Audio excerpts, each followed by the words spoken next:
నా కష్టానికి ప్రతిఫలం దక్కిందనే ఫీల్లో ఉన్నారా, లేదంటే ఇంకా రావాల్సింది చాలా ఉందని ఆలోచనలు ఉన్నారా? బల్మూరి వెంకట్ పని ఖతమైపోయింది. రాజకీయాల్లోకి పోతే బల్మూరి వెంకట్లకి ఎటు కాకుండా అవుతారు.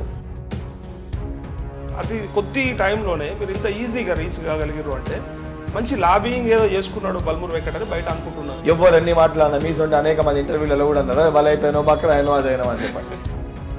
వ్యక్తిగతంగా కాదు, రేపు పొద్దున జనానికి మెసేజ్ వెళ్ళాలని. ఎందుకంటే ఇది కేవలం ఇద్దరి మధ్యలో అయితే సంభాషణ కాదు, రేపు పొద్దున లక్షల మంది చూస్తారు కాబట్టి. అద్దంకి దయాకర్ని కూడా మీతో పాటుగా తీసుకెళ్ళినట్టే, స్టెప్ బై స్టెప్ ఇక్కడ ప్రపోజల్ పెట్టినట్టు.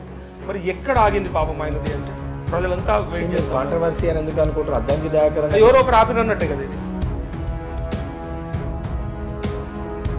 కాంగ్రెస్ పార్టీ తప్పనిసరిగా కష్టపడ్డోళ్ళకి గుర్తింపు వస్తుందని చెప్పాలి. 5 లక్షల మంది ఆటో డ్రైవర్ల వల్ల రోడ్డున పడ్డారు అని చెప్పి బీఆర్ఎస్ మొదలెట్టేసింది. ఇప్పుడు ఈ ఆటో డ్రైవర్లు వాళ్ళ ఇంట్లో కూడా ఇది వర్తిస్తుంది కదా. కర్ణాటకలో సక్సెస్ అయిందా? మీకు ఏమంటారు?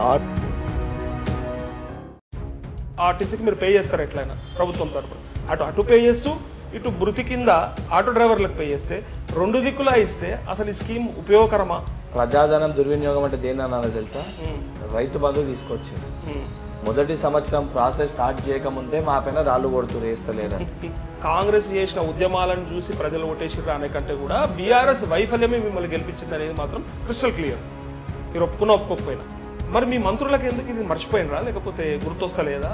ఒక మంత్రి ఏమో చెప్పుతో కొడతా అని చెప్తాడు ప్రెస్తో, ఇంకొక వ్యక్తి మన సీతక్క గారేమో ఉత్తలేదా మీకు అని అడుగుతుంది డైరెక్ట్గా.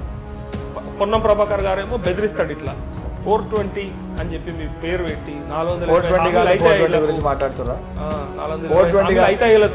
దావోస్ నుంచి ఎన్ని తీసుకొచ్చిన పెట్టుబడులు, ఏం జరిగింది మరి? అంటే గతంలో కేటీఆర్ చెప్పిన విషయం చూస్తే మేము తీసుకొచ్చింది ఎక్కువ అంటే 2 సిస్టమ్లు ఉంటాయి. దావోస్ పర్యటన తర్వాత అదాని మీరు తప్పుదో పట్టిరు, అదానికి మీరు సపోర్ట్ చేస్తున్నారు అంటే ఇప్పుడు ఒక వస్తువు ఉంటుంది. నేను అనేక ఇంటర్వ్యూలలో కూడా చెప్పిన ఒక వస్తువు విలువ 500 రూపాయలు ఉంటుంది. కేటీఆర్ గారు దాన్ని 100 రూపాయలకి వాళ్ళకి అమ్మి వీళ్ళు 100 రూపాయలు కమిషన్ తీసుకొని 300 రూపాయలు ప్రజా డబ్బుని దుర్వినియోగం చేశారు.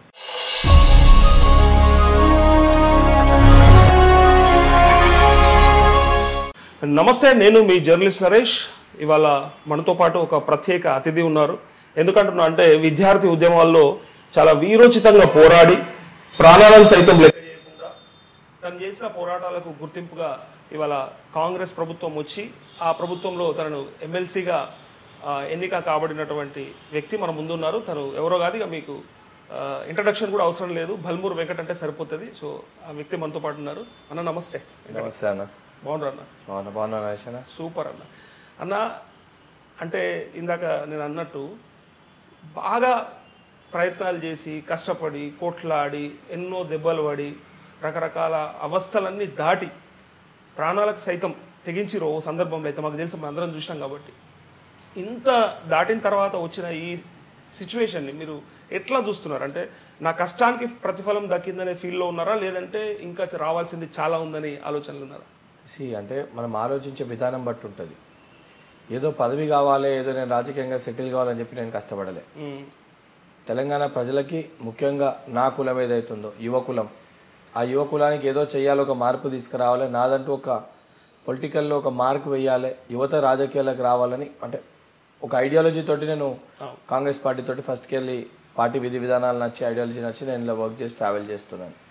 సో ఈరోజు నాకు వచ్చిన అవకాశం ఇది ఒక బాధ్యత లెక్క నేను స్వీకరిస్తున్నాను. సరే, మొన్నటి వరకు బల్మూరి వెంకట్ ఒక స్వేచ్ఛగా ఎక్కడ పడితే అక్కడ ఏది పడుతుంది కొట్లాడినా నడిచిపోయింది. అంటే ఈరోజు పెద్దల సభకి చిన్న వయసులో అవకాశం వచ్చింది కాబట్టి రేపొద్దున నాసొంటి మరికొంతమంది యువతకి ఇటువంటి అవకాశాలు రావాలంటే నేను ఈ అవకాశాన్ని సక్రమంగా పద్ధతిగా పొరపాట్లు చేయకుండా తెలంగాణ రాష్ట్ర అభివృద్ధి కోసము, ప్రజల సంక్షేమం కోసము, విద్యార్థులు నిరుద్యోగులను మనం ఈరోజు అనొద్దు, రేపటి తెలంగాణ భావి భారత పౌరుల భవిష్యత్తు కోసము ఆ దిశగా నేను పని చేయాలని చెప్పి ఒక బాధ్యత కలిగిన భయం. ఎందుకంటే భయం ఉంటేనే బాధ్యతతోటి పనిచేస్తాం. ఈరోజు ఆ బాధ్యత మా పార్టీ, మా ముఖ్యమంత్రి గారు నా పైన పెట్టిండ్రు. తప్పనిసరిగా ఆ బాధ్యతని ఏ రకంగా ఏ దిశగా పనిచేయాలని చెప్పని కొత్త విషయాలు నేర్చుకొని, అంటే కొత్తగా బడిలో స్కూల్ జాయిన్ అయితే ఎట్లయితామో నాకు తెలియని సబ్జెక్ట్స్ పైన కూడా అవగాహన తెచ్చుకుంటూ ఏదైతే ఉదయం మేధావులతోటి, ప్రొఫెసర్స్ తోటి, మాజీ వైస్ ఛాన్సలర్స్ తోటి, ఏదైతే విద్య సంబంధించిన నిపుణులతోటి చర్చించి లీగల్ ఎక్స్పర్ట్స్తో మాట్లాడి చదువుకుంటూ రేపొద్దున ఏ రకంగా మంచిగా చేయాలి నా వంతు ఒక క్రియాశీలక పాత్ర పోషిస్తాను. ఓకే, అంటే ఇప్పుడు ఈ సందర్భం కూడా అంటే ఒక పక్క కాంగ్రెస్ ప్రభుత్వం ఏర్పాటు చేసి దాని తర్వాత ఎమ్మెల్యేల కోటాలో మిమ్మల్ని ఎమ్మెల్సీగా ఎన్నుకున్నప్పటికీ అంటే ఈ రెండు కూడా ఒకేసారి జరగడం అంటే మొన్నటిదాకా మీరు పడ్డ కష్టాలు కానీ లేకపోతే మీరు ఎదుర్కొన్న కేసులు కానీ మీ మీద జరిగిన దాడులు కానీ ఇవన్నీ గుర్తొస్తే ఒకసారి ఇట్లా జలధరించదు వాళ్ళు అంటే అరే ఎక్కడి నుంచి ఎక్కడికి వచ్చినా ఒకేసారి డ్రాస్టిక్ చేంజ్. ఎప్పుడన్నా అన్న మనము పైకి వెళ్ళినప్పుడు కిందకి చూడాలనుకోవద్దు. ఎప్పుడైనా ఎత్తైన పర్వతం ఎక్కినప్పుడు పైకి ఎక్కుతున్న క్రమంలో కిందకి చూసినాం అనుకోండి భయం అవుతుంది, కింద పడిపోతున్నామని అనిపిస్తుంది. అదే పైన లక్ష్యాన్ని చూసుకుంటూ ఎక్కుకుంటూ వెళ్ళిపోయినాం అనుకోండి ఎంత పెద్ద శిఖరాన్నైనా కూడా ఎక్కొచ్చు. అదేవిధంగా నేను కూడా నా పొలిటికల్ జర్నీ స్టార్ట్ చేసినప్పుడు వెనుకకి తిరిగి చూస్తే భయం అనిపిస్తుంది. ఎందుకనంటే ఒక స్టేజ్లో నేను ముందుకు వెళ్ళినప్పుడు వెనుకకి తిరిగి చూస్తే నా పైన పెట్టిన కేసులు, నేను జైల్లో బాధపడ్డ సన్నివేశాలు సందర్భాలు, దానితో పాటు ఏదైతే రేపు నాకు పక్కటి ఎముకలు ఎరిగినప్పుడు నేను అనుభవించిన అవస్థ ఇటువంటివి నాకు గుర్తుకొచ్చినాయి అనుకోండి బాధ్యత కలిగేటట్టు బాధ్యత గల పనిచేయడం భయము వేరే. ఇటువంటి సందర్భాలను ఊహించుకుంటుంటే భవిష్యత్తు గురించి భయం వేస్తుంది. అటువంటి వాటిని దాని గురించి ఆలోచించకుండా దాని గురించి పక్కకి పెట్టి లక్ష్యాన్ని ఏ విధంగా ఛేదించాలి, ఎంతవరకు లక్ష్యం దగ్గరికి వచ్చినాం, ఇంకెంత గ్యాప్ ఉంది, అది ఏ రకంగా ఛేదించాలి, ఆ ఛేదించే క్రమంలో ఏ రకమైన ఇబ్బందులు ఉంటాయనే కోణంలో ఆలోచించాలనుకున్నా అదే దిశగా ఆలోచించుకుంటూ పనిచేసుకుంటూ వచ్చిన. సరే దానికి సంబంధించిన ఇబ్బందులు, ఫ్యామిలీ ఇబ్బందులు, పర్సనల్ ఇబ్బందులు, పొలిటికల్ ఇబ్బందులు అన్నీ జరుగుతాయి. ఒక వ్యక్తికి ఎన్నైతే జరగద్దు అన్ని నాకు జరిగినాయి. అవును, అందుకంటే అంత డ్రాస్టిక్ చేంజ్ చూస్తున్నాం మీలో. అంటే ఎక్కడి నుంచి ఎక్కడికి వచ్చిండ్రు, ఇంకోటి ఈ లక్ష్యం అంటే మీరు రీచ్ అయిపోయినరా అని అనిపిస్తుందా లేదా స్టెప్పింగ్ స్టోన్? అంతేనా? ఇది కేవలం ఆరంభం మట్టుకే. అంతేనా? మీరు అన్నట్టు నేను రాజకీయాలు ప్రారంభించినప్పుడు ఎన్ఎస్ఏ రాష్ట్ర అధ్యక్షుడు అయినప్పుడు నా పొలిటికల్ ఎంట్రీ కాదు, అది కాంగ్రెస్ పార్టీలోకి నా ఎంట్రీ, కరెక్ట్, ప్రజా జీవితంలోకి నా ఎంట్రీ. కానీ ఈ రోజు ఇది పొలిటికల్ ఎంట్రీ. ఏదైతే 10 సంవత్సరాల తర్వాత ఇప్పుడు ఏదైతే ఎమ్మెల్సీ అవకాశం అంటే చట్టసభల్లో మాట్లాడేయగలిగే అవకాశం, అంటే మొన్నటి వరకు నేను మాట్లాడింది ఆఫ్ రికార్డ్, నేను చెప్పాలనుకుంది ఆఫ్ ద రికార్డ్. మీ సొంటి మీడియా మాధ్యమాలలో ఉన్న కొన్ని ఛానల్స్లో, యూట్యూబ్ ఛానల్స్లో నేను ప్రజలకి చెప్పగలిగిన. ఈరోజు ఆన్ రికార్డ్ అంటే చట్టాలని సవరించేది, కొత్త చట్టాలని ఇంప్లిమెంట్ చేసేది, రూపొందించేది, అసలు ఒక ప్రక్రియలో నేను భాగస్వామిని అవుతున్నా. So this is just a stepping stone. ఇంకా ఆశయం చాలా పెద్దది, గోల్ ఇంకా చాలా పెద్దది. అంటే లక్ష్యం అనేది నా వ్యక్తిగత లక్ష్యం కాదు, రేపటి తెలంగాణ బంగారు భవిష్యత్తు కోసం మరికొంతమంది యువత రాజకీయాల్లోకి రావాలంటే ఆ లక్ష్యాన్ని నేను ఛేదిస్తూ యువతకి ఎటువంటి పొలిటికల్ బ్యాక్గ్రౌండ్ లేకపోయినా ఒక మధ్యతరగతి కుటుంబంలోకి వెళ్ళొచ్చి కూడా రాజకీయాల్లో మన వంతు పాత్రను మనం పోషించగలుగుతామని ఒక మెసేజ్ నేను ఇవ్వాలనుకుంటున్నా. ఆ మెసేజ్ కోసం ఆ తపన తాపత్రయంతో అడుగులు వేస్తాను. కానీ చాలా మందికి మిమ్మల్ని చూస్తే ఇప్పుడు రోల్ మోడల్ లెక్క అనిపిస్తారు. ఎందుకంటే ఎక్కడి బల్మూరు వెంకట ఇవాళ ఎక్కడున్నాడు, నిజంగా చట్టసభలకు వెళ్ళడం అనేది మామూలు విషయం కాదు. అండ్ ఎన్నో లక్షల మంది ఒక ఆశగా ఉంటుంది, అది ఎప్పటికీ మిగిలిపోతుంది వాళ్ళకి. అరే ఒకసారి ప్రయత్నం చేస్తే బాగుండు, ఒక్కసారి అంటే మనం చట్టసభలకు వెళ్తే బాగుండని చాలా మంది అనుకుంటుంటారు, కానీ అందరికీ సాధ్యపడదు. కానీ మిమ్మల్ని చూస్తే అరే అంటే 10 ఏళ్లలో గోల్ పెట్టుకుంటే ఇక ఏదైనా కొట్టొచ్చు అనే టార్గెట్ కనపడుతుంది. అటు ముఖ్యమంత్రి రేవంత్ రెడ్డిదైనా మీదైనా. అంటే ఇదే ఒక 15 రోజుల క్రితం కాంగ్రెస్ పార్టీ అధికారంలోకి వచ్చిన తర్వాత కూడా కొన్ని ఛానల్స్లో, కొన్ని మీడియా మాధ్యమాల్లో బల్మూరు వెంకట్ పని ఖతమైపోయింది, రాజకీయాల్లోకి పోతే బల్మూరు వెంకట్లకి ఎటగాకుండా అవుతారు అని ఉదాహరణ చూపించే పరిస్థితులు కూడా, అటువంటి పరిస్థితులు కూడా నేను చూసినా, విన్నా. నా పక్కనున్న సాన్నిహిత్యులు కూడా కాంగ్రెస్ పార్టీ ఏం చేయదు, ఎంత కష్టపడ్డా అయిపోయింది, నేను వాడుకొని విడిచిపెట్టిందనే మాటలు కూడా దగ్గరి వాళ్ళ దగ్గరికి వెళ్ళి ఉన్నా. దగ్గరి వాళ్ళేమో పాపం నా జీవితం ఆగమైపోతుంది అని చెప్పిర్రు. నేను గిట్టని వాళ్ళు అయ్యా మంచిగా వీడి గతమైపోయిందని చెప్పిన వాళ్ళు కూడా ఉన్నారు. 2 రకాలుగా ఉన్నారు. మంచి కోరేటోళ్ళు అదే చెప్పిర్రు, చెడు కోరేటోళ్ళు కూడా అదే చెప్పారు. మీకు మనసు ఏం చెప్పింది అప్పుడు? నేను ఒకటే ఉండే, స్వార్థం లేకుండా కష్టపడితే అది ఎవరన్నా కానివ్వండి తప్పకుండా, ఎందుకంటే వ్యక్తులు కానివ్వండి, ఎనీ ఆర్గనైజేషన్ ఆర్ సిస్టమ్ మన కష్టాన్ని తప్పనిసరిగా గుర్తిస్తుంది. అందులో ముఖ్యంగా ఈరోజు కాంగ్రెస్ పార్టీలో ఒక కొత్త రత్నాన్ని ప్రోత్సహించాలని చెప్పని అటు పైన రాహుల్ గాంధీ గారు, మా ఆర్గనైజేషన్ ఇన్ఛార్జ్ కేసీ వేణుగోపాల్ గారు, రాష్ట్ర ముఖ్యమంత్రి గారు, ఉప ముఖ్యమంత్రి గారు ఒక స్పష్టమైన లక్ష్యంతో వారు ముందుకు వెళ్తారు. యువతని ప్రోత్సహించాలి, యువతని రాజకీయాల్లోకి తీసుకురావాలి. ఒక 15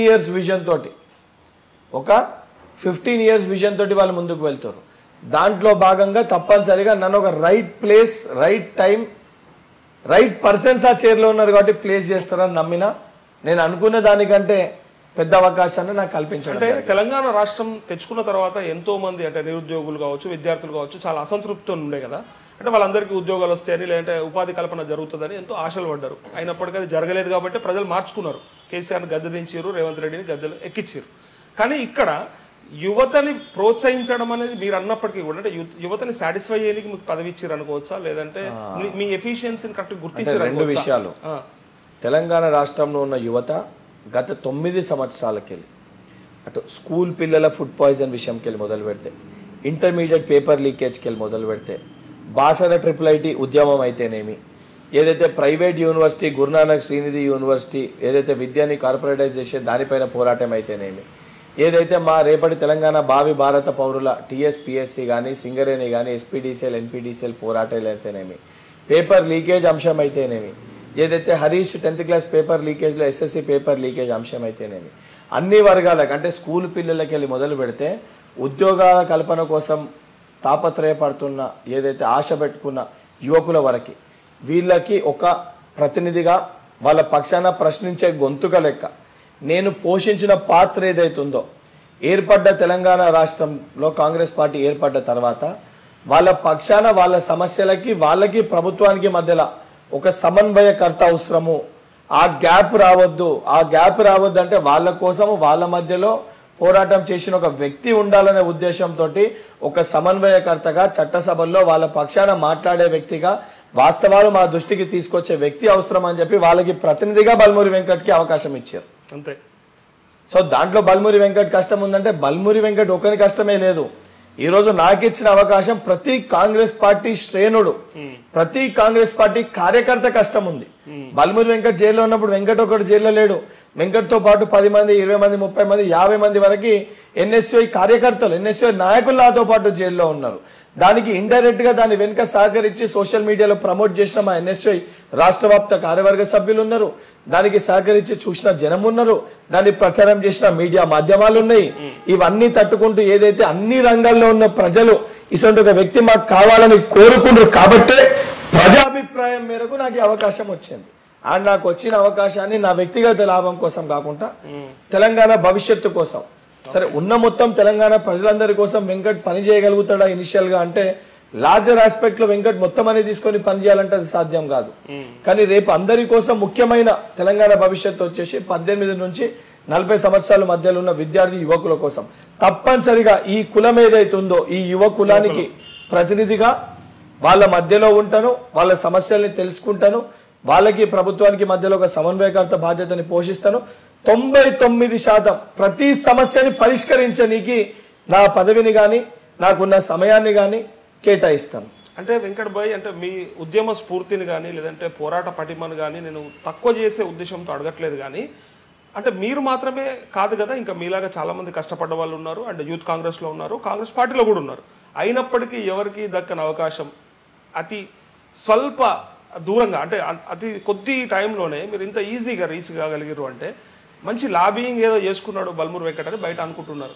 సరే మీరు ఒక మాట అన్నారు, నేనే ఇది ప్రజల నుంచి వచ్చిన మాట, ఇది నేనే ఒప్పుకుంటున్నా. నేను ఒక్కరిని కష్టపడలే, నా కష్టానికి ఎంతో మంది ఉన్నారు. కాకపోతే ఇప్పుడు ఒక క్రికెట్ టీంలో ప్లేయర్స్ అందరూ ఆడితేనే మ్యాచ్ గెలుస్తాము. కానీ మీరు టీవీలో చూపించినప్పుడు 2 టీంల క్యాప్టెన్ల ఫోటోలే చూపిస్తారు. క్యాప్టెన్ డకౌట్ అయినా కూడా క్యాప్టెన్ ఫోటోనే చూపిస్తారు. 100 కొట్టిరు అని చెప్పి ఆల్రౌండర్ ఫోటో ఇయ్యారు. రిప్రజెంటేషన్ అంటే ఆ టీంకి. అట్లనే ఒక ఆర్గనైజేషన్కి నేను స్టేట్ ప్రెసిడెంట్ని. సో అందరూ పడ్డ కష్టాన్ని ఆటోమేటిక్గా స్టేట్ ప్రెసిడెంట్కి గుర్తింపు వస్తుంది. నేనే యాక్సెప్ట్ చేస్తున్నా, అది ఎవరన్నా అవసరం, నేనే యాక్సెప్ట్ చేస్తున్నా. కానీ బల్మూరి వెంకట్కి అవకాశం వచ్చింది, ఇంక ఇతరులకు అవకాశం రాలేదంటే తప్పనిసరిగా వాళ్ళకు కూడా అవకాశం వస్తుంది. వాళ్ళకి అవకాశం వచ్చే విధంగా నేను కొట్లాడుతా. ఆ బాధ్యత కూడా నా పైన ఉంది. ఎవరో అంటున్నాను కదా, నేనే చెప్తున్నా. ఇంకోటి కానీ మీరు అన్న ఒక స్టేట్మెంట్ తోటి నేను విభేదిస్తా. తక్కువ సమయం 10 సంవత్సరాల్లో అంటారు. ఒక వ్యక్తికి 22 సంవత్సరాలకి వెళ్ళి 20 సంవత్సరాలకి వెళ్ళి 30 సంవత్సరాల మధ్యలో ఉండేది. ఇది ఒక క్రూషియల్ ఏజ్. అంటే లైఫ్లో సెటిల్ అవ్వాలన్నా, లైఫ్లో ఏదన్నా ముందుకు వెళ్ళాలన్నా, రేపటి భవిష్యత్తు కోసం ఇది ఒక క్రియాశీలకంగా చెడిపోవాలన్నా మంచిగా కావాలన్నా డిసైడ్ చేసే ఏజ్ గ్రూప్ ఇది. ఈ ఏజ్ గ్రూప్ని మొత్తం ఈరోజు మనిషి జీవించేదే 60 సంవత్సరాలు. 60 సంవత్సరాల్లో 20 సంవత్సరాలు చదువుకుపోతాయి.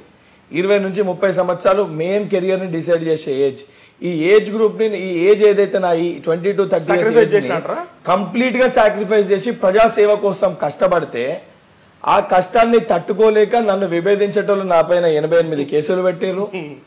ఏదైతే 5 సార్లు అంటే 4 సార్లు జైలు, ఒకసారి అంటే 5 సార్ల వరకు జైలు పాలయ్యే పరిస్థితి ఉండే. పక్కటి ఎముకలు ఇరగొట్టిండ్రు, భయభ్రాంతులకు గురి చేసిండ్రు. దాంట్లో ఏమీ తక్కువ లేదు, మీరు పడ్డ కష్టం 100%. పడ్డ కష్టానికి ఇప్పుడు ఒక అవకాశం వచ్చినప్పుడు రేపు పొద్దున్న నా సొంటి వాళ్ళకి అవకాశం వస్తుందని ఒక మెసేజ్ ఇయ్యనికే నాకు ఇచ్చిండ్రు. ఒకేసారి అందరినీ అకామిడేట్ చేయలేరు కదా, ఒక కుర్చీ ఉంది, ఆ కుర్చీలో ఒకరిని కూర్చోబెడతారు. దానికి మీరు లాబీ చేసిరంటే నా దగ్గర ఉన్న ఏకైక లాబీ కాంగ్రెస్ పార్టీ కార్యకర్తకి ఏ లాబీ ఉంటుందో నాకు అదే లాబీ ఉంది. అంతే ఉందా? అదే లాబీ ఉంది. నేను నమ్ముకునేది కూడా ఒకటే పదవిని. అది ఎవరు నాతో ఎప్పటికీ గుంజుకోలేరు. ఎప్పటికీ నేను చచ్చిన తర్వాత కూడా నాతో ఉంటుంది ఆ పదవి, కాంగ్రెస్ పార్టీ కార్యకర్త పదవి. ఆ పదవితోటి నేను సంతృప్తిగా ఉన్నా.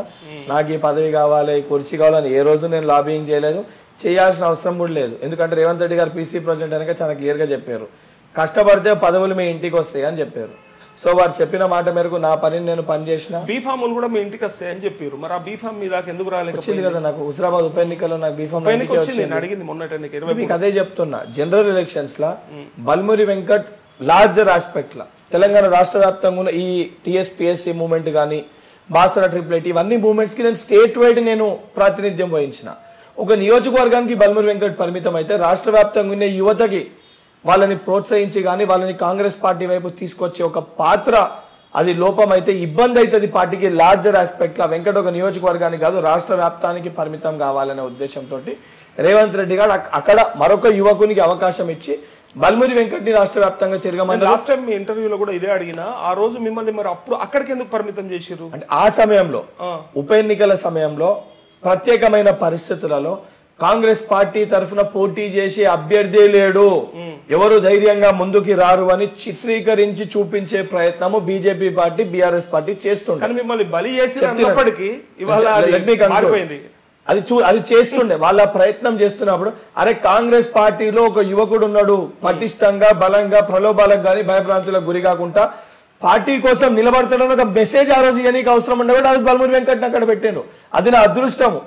పార్టీ నన్ను నికార్సైన కాంగ్రెస్ పార్టీ కార్యకర్తగా భావించి నాకు అవకాశాన్ని కల్పించారు. అంటే అది చిన్న వయసులోనే నా పైన నమ్మకాన్ని పార్టీ పెట్టుకుని దాన్ని పాజిటివ్ గా తీసుకున్నారు. చాలా మంది నెగిటివ్ గా అరే రాష్ట్ర వ్యాప్తంగా పరిమితం చేసి నాకు నేను సక్సెస్ అవుతా నమ్మకం నాకుంది. ముందు వ్యక్తికి నమ్మకం ఉండాలి. నాకు ఆ నమ్మకం ఉండే. ఎవరు ఎన్ని మాట్లాడినా మీ సొంత అనేక మంది ఇంటర్వ్యూలలో కూడా అన్నారు బలైపోయినో బక్ర అయినో అదైనా అని చెప్పి. ఇలా రోల్ మోడల్ అయినా స్టోరీ సక్సెస్ అయినప్పుడు రోల్ మోడల్ అవుతాయి. స్టోరీ సక్సెస్ కాలే అనుకో బక్రా అవుతాము. సో నాకు నమ్మకం ఉండే కష్టానికి తగ్గ ఫలితం ఉంటుంది. మాకు ఓన్ గా ఏం అనలైజేషన్ ఉండదు. నేను మీ ద్వారా చెప్పాలనుకుంది కూడా వ్యక్తిగతంగా కాదు, రేపు పొద్దున జనానికి మెసేజ్ వెళ్ళాలని. ఎందుకంటే ఇది కేవలం ఇద్దరి మధ్యలో అయితే సంభాషణ కాదు, రేపు పొద్దున లక్షల మంది చూస్తారు కాబట్టి వాస్తవ పరిస్థితులను వివరిస్తారు. కానీ మొన్న మీకు టికెట్ ఇవ్వకపోవడం వల్ల అందరికి అదే అనుమానం వచ్చింది, నిజంగానే బల్మురి వెంకట్ ని తగ్గించేసిర్రు ఎందుకు అంటే ఎఫిషియన్సీ లేదనుకున్నారా? 3000 మాత్రమే వచ్చినాయి కదా హుజూరాబాద్ లో, మళ్ళీ ఏం పెడతాం అనుకున్నారా? మరి ఈ సందర్భంగా అంటే అప్పుడు అవసరం లేని బల్మురి వెంకట్ మళ్ళీ ఇప్పుడు ఎమ్మెల్సీ, ఫస్ట్ ఎమ్మెల్సీ మీకు యాక్చువల్గా ప్రభుత్వం వచ్చినాక తెలంగాణలో కాంగ్రెస్ గవర్నమెంట్ వచ్చినాక ఫస్ట్ టైం డిక్లేర్ చేసిన ఫస్ట్ పేరు మీదే. సెకండ్ అంటే సరే మహేష్ కుమార్ కూడా అద్దంకి దయాకర్ అది కొంచెం అటు ఇటు అయినా మీదైతే ఫిక్స్డ్గా ఉంది కదా. సో దానికోసం అన్నారు అందరూ. అట్లాంటిది ఇంత మారింది ఎట్లా అనేది అందరికి డౌట్ వచ్చింది. అంటే మీకు అదే అంటున్నా, ఇప్పుడు కూడా నన్ను ఒక కాన్స్టిట్యున్సీకి పరిమితం చేయలే పార్టీ. ఎమ్మెల్సీ ఇచ్చి రాష్ట్ర వ్యాప్త బాధ్యతనే అప్పచెప్పారు. ఎమ్మెల్యే కోట ఎమ్మెల్సీ ప్రోటోకాల్ అంతటా ఉంటుంది. ఇప్పుడు కూడా ఆ బాధ్యతనే నా పైన పెట్టారు. మీకు అప్పుడు హామీ ఇచ్చిండ్రా బీఫామ్ ఇయ్యనప్పుడు 23 ఎలక్షన్? హామీ అంటే నాకు ఒకటే చెప్పారు, నేను ఏ రోజు హామీ అడగలే. అప్లై చేసుకురా మీరు గాంధీ భవన్ లో? మరి నేను హుజరాబాద్ ప్రజలకి మాట ఇచ్చిన, మీ ఇంటర్వ్యూలో కూడా చెప్పారు, ఇచ్చిన మాట మేరకు అప్లికేషన్ పెడతా, పార్టీ అవకాశం ఇస్తే పోటీ చేస్తా, పార్టీ అవకాశం మాకు ఇంకొక పని చేయమంటే నేను పని చేస్తా. ఎందుకంటే బల్మురి వెంకట్ ఫస్ట్ పార్టీ కార్యకర్త, తర్వాతనే ఏదన్నా టికెట్ రానప్పుడు అందరు బాధపడ్డే బల్మురి వెంకట్ కూడా బాధపడతారని వాళ్ళు అనుకోరు. మీకు హామీ ఇవ్వలే? నీకెందుకు పిలిచి కొత్తగా హామీ ఏంటి? నేను రోజు పొద్దున్న లేస్తే మా నాయకుల దగ్గరికి పోతాను, కలిసినప్పుడు అదే రేపటికి మేము ఉన్నాము అని అన్నాము. రాహుల్ గాంధీ గారిని కలిస్తే కూడా don't worry I'm with you అని అన్నారు. రేవంత్ రెడ్డి గారు నేను ఉన్నా కదా, ఎమ్మెల్సీ అనే హింట్ ఉండేనా మీకు అనేది నా ప్రశ్న. అస్సలు లేదు. ఇది ఇస్తాము అసలు నేను ఏమైనా డిస్కషన్ పెడితే కదా ఇది కావాలని ఆలోచన లేదు, మీకు ఆలోచన కూడా లేదు. నా ఫస్ట్ ప్రయారిటీ కాంగ్రెస్ పార్టీని అధికారంలోకి తీసుకురావాలి. నేను దాని ఆలోచన ఏమి చేయాలి, వాళ్ళు కలిస్తే కూడా ఏమి ఇన్పుట్స్ ఇవ్వాలి, ఏం సమస్యలు ఉన్నాయి, మేనిఫెస్టోలో ఏ అంశాలు పెట్టాలి, ఏదైతే సంబంధించి యువకులు ఏం కోరుకుంటారు, విద్యార్థులు ఏం కోరుకుంటారు, అంటే లార్జర్ ఆస్పెక్ట్ ఆలోచించండి అన్న. నేను బల్మూరి వెంకట్ నేను ఏ రోజు కూడా నా వ్యక్తిగత స్వార్థం కోసం నేను పనిచేయలే. నిజంగా నా వ్యక్తిగత లాభం కోసం నేను పనిచేస్తే, నేను గతంలో అడిగింది చాలా మంది అంటారు వెంకట్ చేసుకోండి వెంకట్, అరే ఏం చేసుకో, నేను రాజకీయాల్లోకి వచ్చింది పెద్దపల్లిలో ఎమ్మెల్యే కావాలని రాజకీయాల్లోకి వచ్చిన. నిజంగా నా వ్యక్తిగత స్వార్థం కోసం నేను పనిచేసి ఉంటే కేవలం పెద్దపల్లి ఇష్యూస్ పైన కొట్లాడుతుంటే కేవలం పెద్దపల్లినే పైన కేసులు అవుతుండే. కానీ ఒక్క కేసు కూడా నా పైన పెద్దపల్లి నా పేరు పైన లేదు. ఏ ఒక్క ఉద్యమం పెద్దపల్లిలో చేయలే, ఏ ఒక్క పోరాటం పెద్దపల్లిలో చేయలేదు. నెక్స్ట్ మార్చుకోరు మీరు, మీ టార్గెట్ లార్జర్ ఆస్పెక్ట్ లో మారింది. ఎప్పుడన్నా కూడా పాలిటిక్స్ లకు వచ్చినప్పుడు పాలిటిక్స్ అంటేనే ప్రజాసేవ. ఒక నియోజకవర్గానికే పరిమితమై పనిచేస్తే అది వ్యక్తిగత లాభం, రాష్ట్ర వ్యాప్తంగా పనిచేస్తే అది ప్రజల కోసం పనిచేసినట్టు. సో రాష్ట్ర వ్యాప్తంగా పనిచేసినప్పుడు రికగ్నేషన్ మన నియోజకవర్గంలో కూడా వస్తుంది కదా. సో ఎప్పుడన్నా కూడా స్టేట్ వైడ్ ఇమేజ్ ఉండాలని నేను ప్రయత్నించిన, దాంట్లో భాగంగానే ఉన్న సమస్యలన్నీ లేవనెత్తిన. కొన్ని నా పరిమితికి రానివి కూడా, ఇప్పుడు కరెంటు బిల్ పెంచినప్పుడు అది మా పరిమితికి రాకపోయినా వాళ్ళకి మా దాదాపు విద్యార్థులు తల్లిదండ్రులు అందరు రైతులు ఉంటారు, వాళ్ళకి బిల్లు ఎక్కువైతే పిల్లలకి పైసలు లేదు, పైసలు లేకపోతే పిల్లలు చదువుకోలేరు అని చెప్పని ఆ రకంగా చూపిస్తూ కూడా నేను ఇన్వాల్వ్ అయి ఫైట్ చేసినాను. మనము ఫైట్ చేయాలనే సంకల్పం ఉన్నప్పుడు 100 దారులు ఉంటాయి. నాకు చాలా క్లియర్ గా నేను ఫైట్ చేయాలనుకుంటున్నాను. At the same time Congress party ideology అంటే భారతదేశ వ్యాప్తంగా కూడా నేను మొదట ఎమ్మెల్సీ కాకముందు కూడా పార్టీ అధికారంలోకి వచ్చినాక ముఖ్యమంత్రి గారిని కలిసిన 2-3 సందర్భాలలో, మా జనరల్ సెక్రటరీ గారిని కలిసిన 2-3 సందర్భాల్లో కూడా ఆర్గనైజేషన్ పరంగానే ఎలివేషన్ అడిగిన. ఎందుకంటే దాదాపు ఆల్రెడీ 9 సంవత్సరాలు ఎన్ఎస్ఏ రాష్ట్ర అధ్యక్షులకు పనిచేసిన సమయం అయిపోయింది. నా ఏజ్ గ్రూప్ ఆల్రెడీ, ఇప్పుడు నేను 18 ఇయర్స్ వాళ్ళతోటి నేను కమ్యూనికేట్ చేయాలంటే వాళ్ళ ఐడియాలజీ నా ఐడియాలజీ సింక్ కాదు. సో ఇంకెవరన్నా కొత్త వాళ్ళకి అవకాశం కల్పించాలి. ఉన్న రోజులు నేనే ఉండాలని చెప్పి ఆలోచించే స్వభావం ఉన్న వ్యక్తి. ఏదన్నా పార్టీ ఏదో ఒక బాధ్యత, ఇది లైన్ నాకు ఆర్గనైజేషన్ పార్టీలు ఇంకో లైన్ చూపివ్వండి, పార్టీ స్ట్రెంగ్ కి పనిచేస్తా అని చెప్పి అడగడం జరిగింది.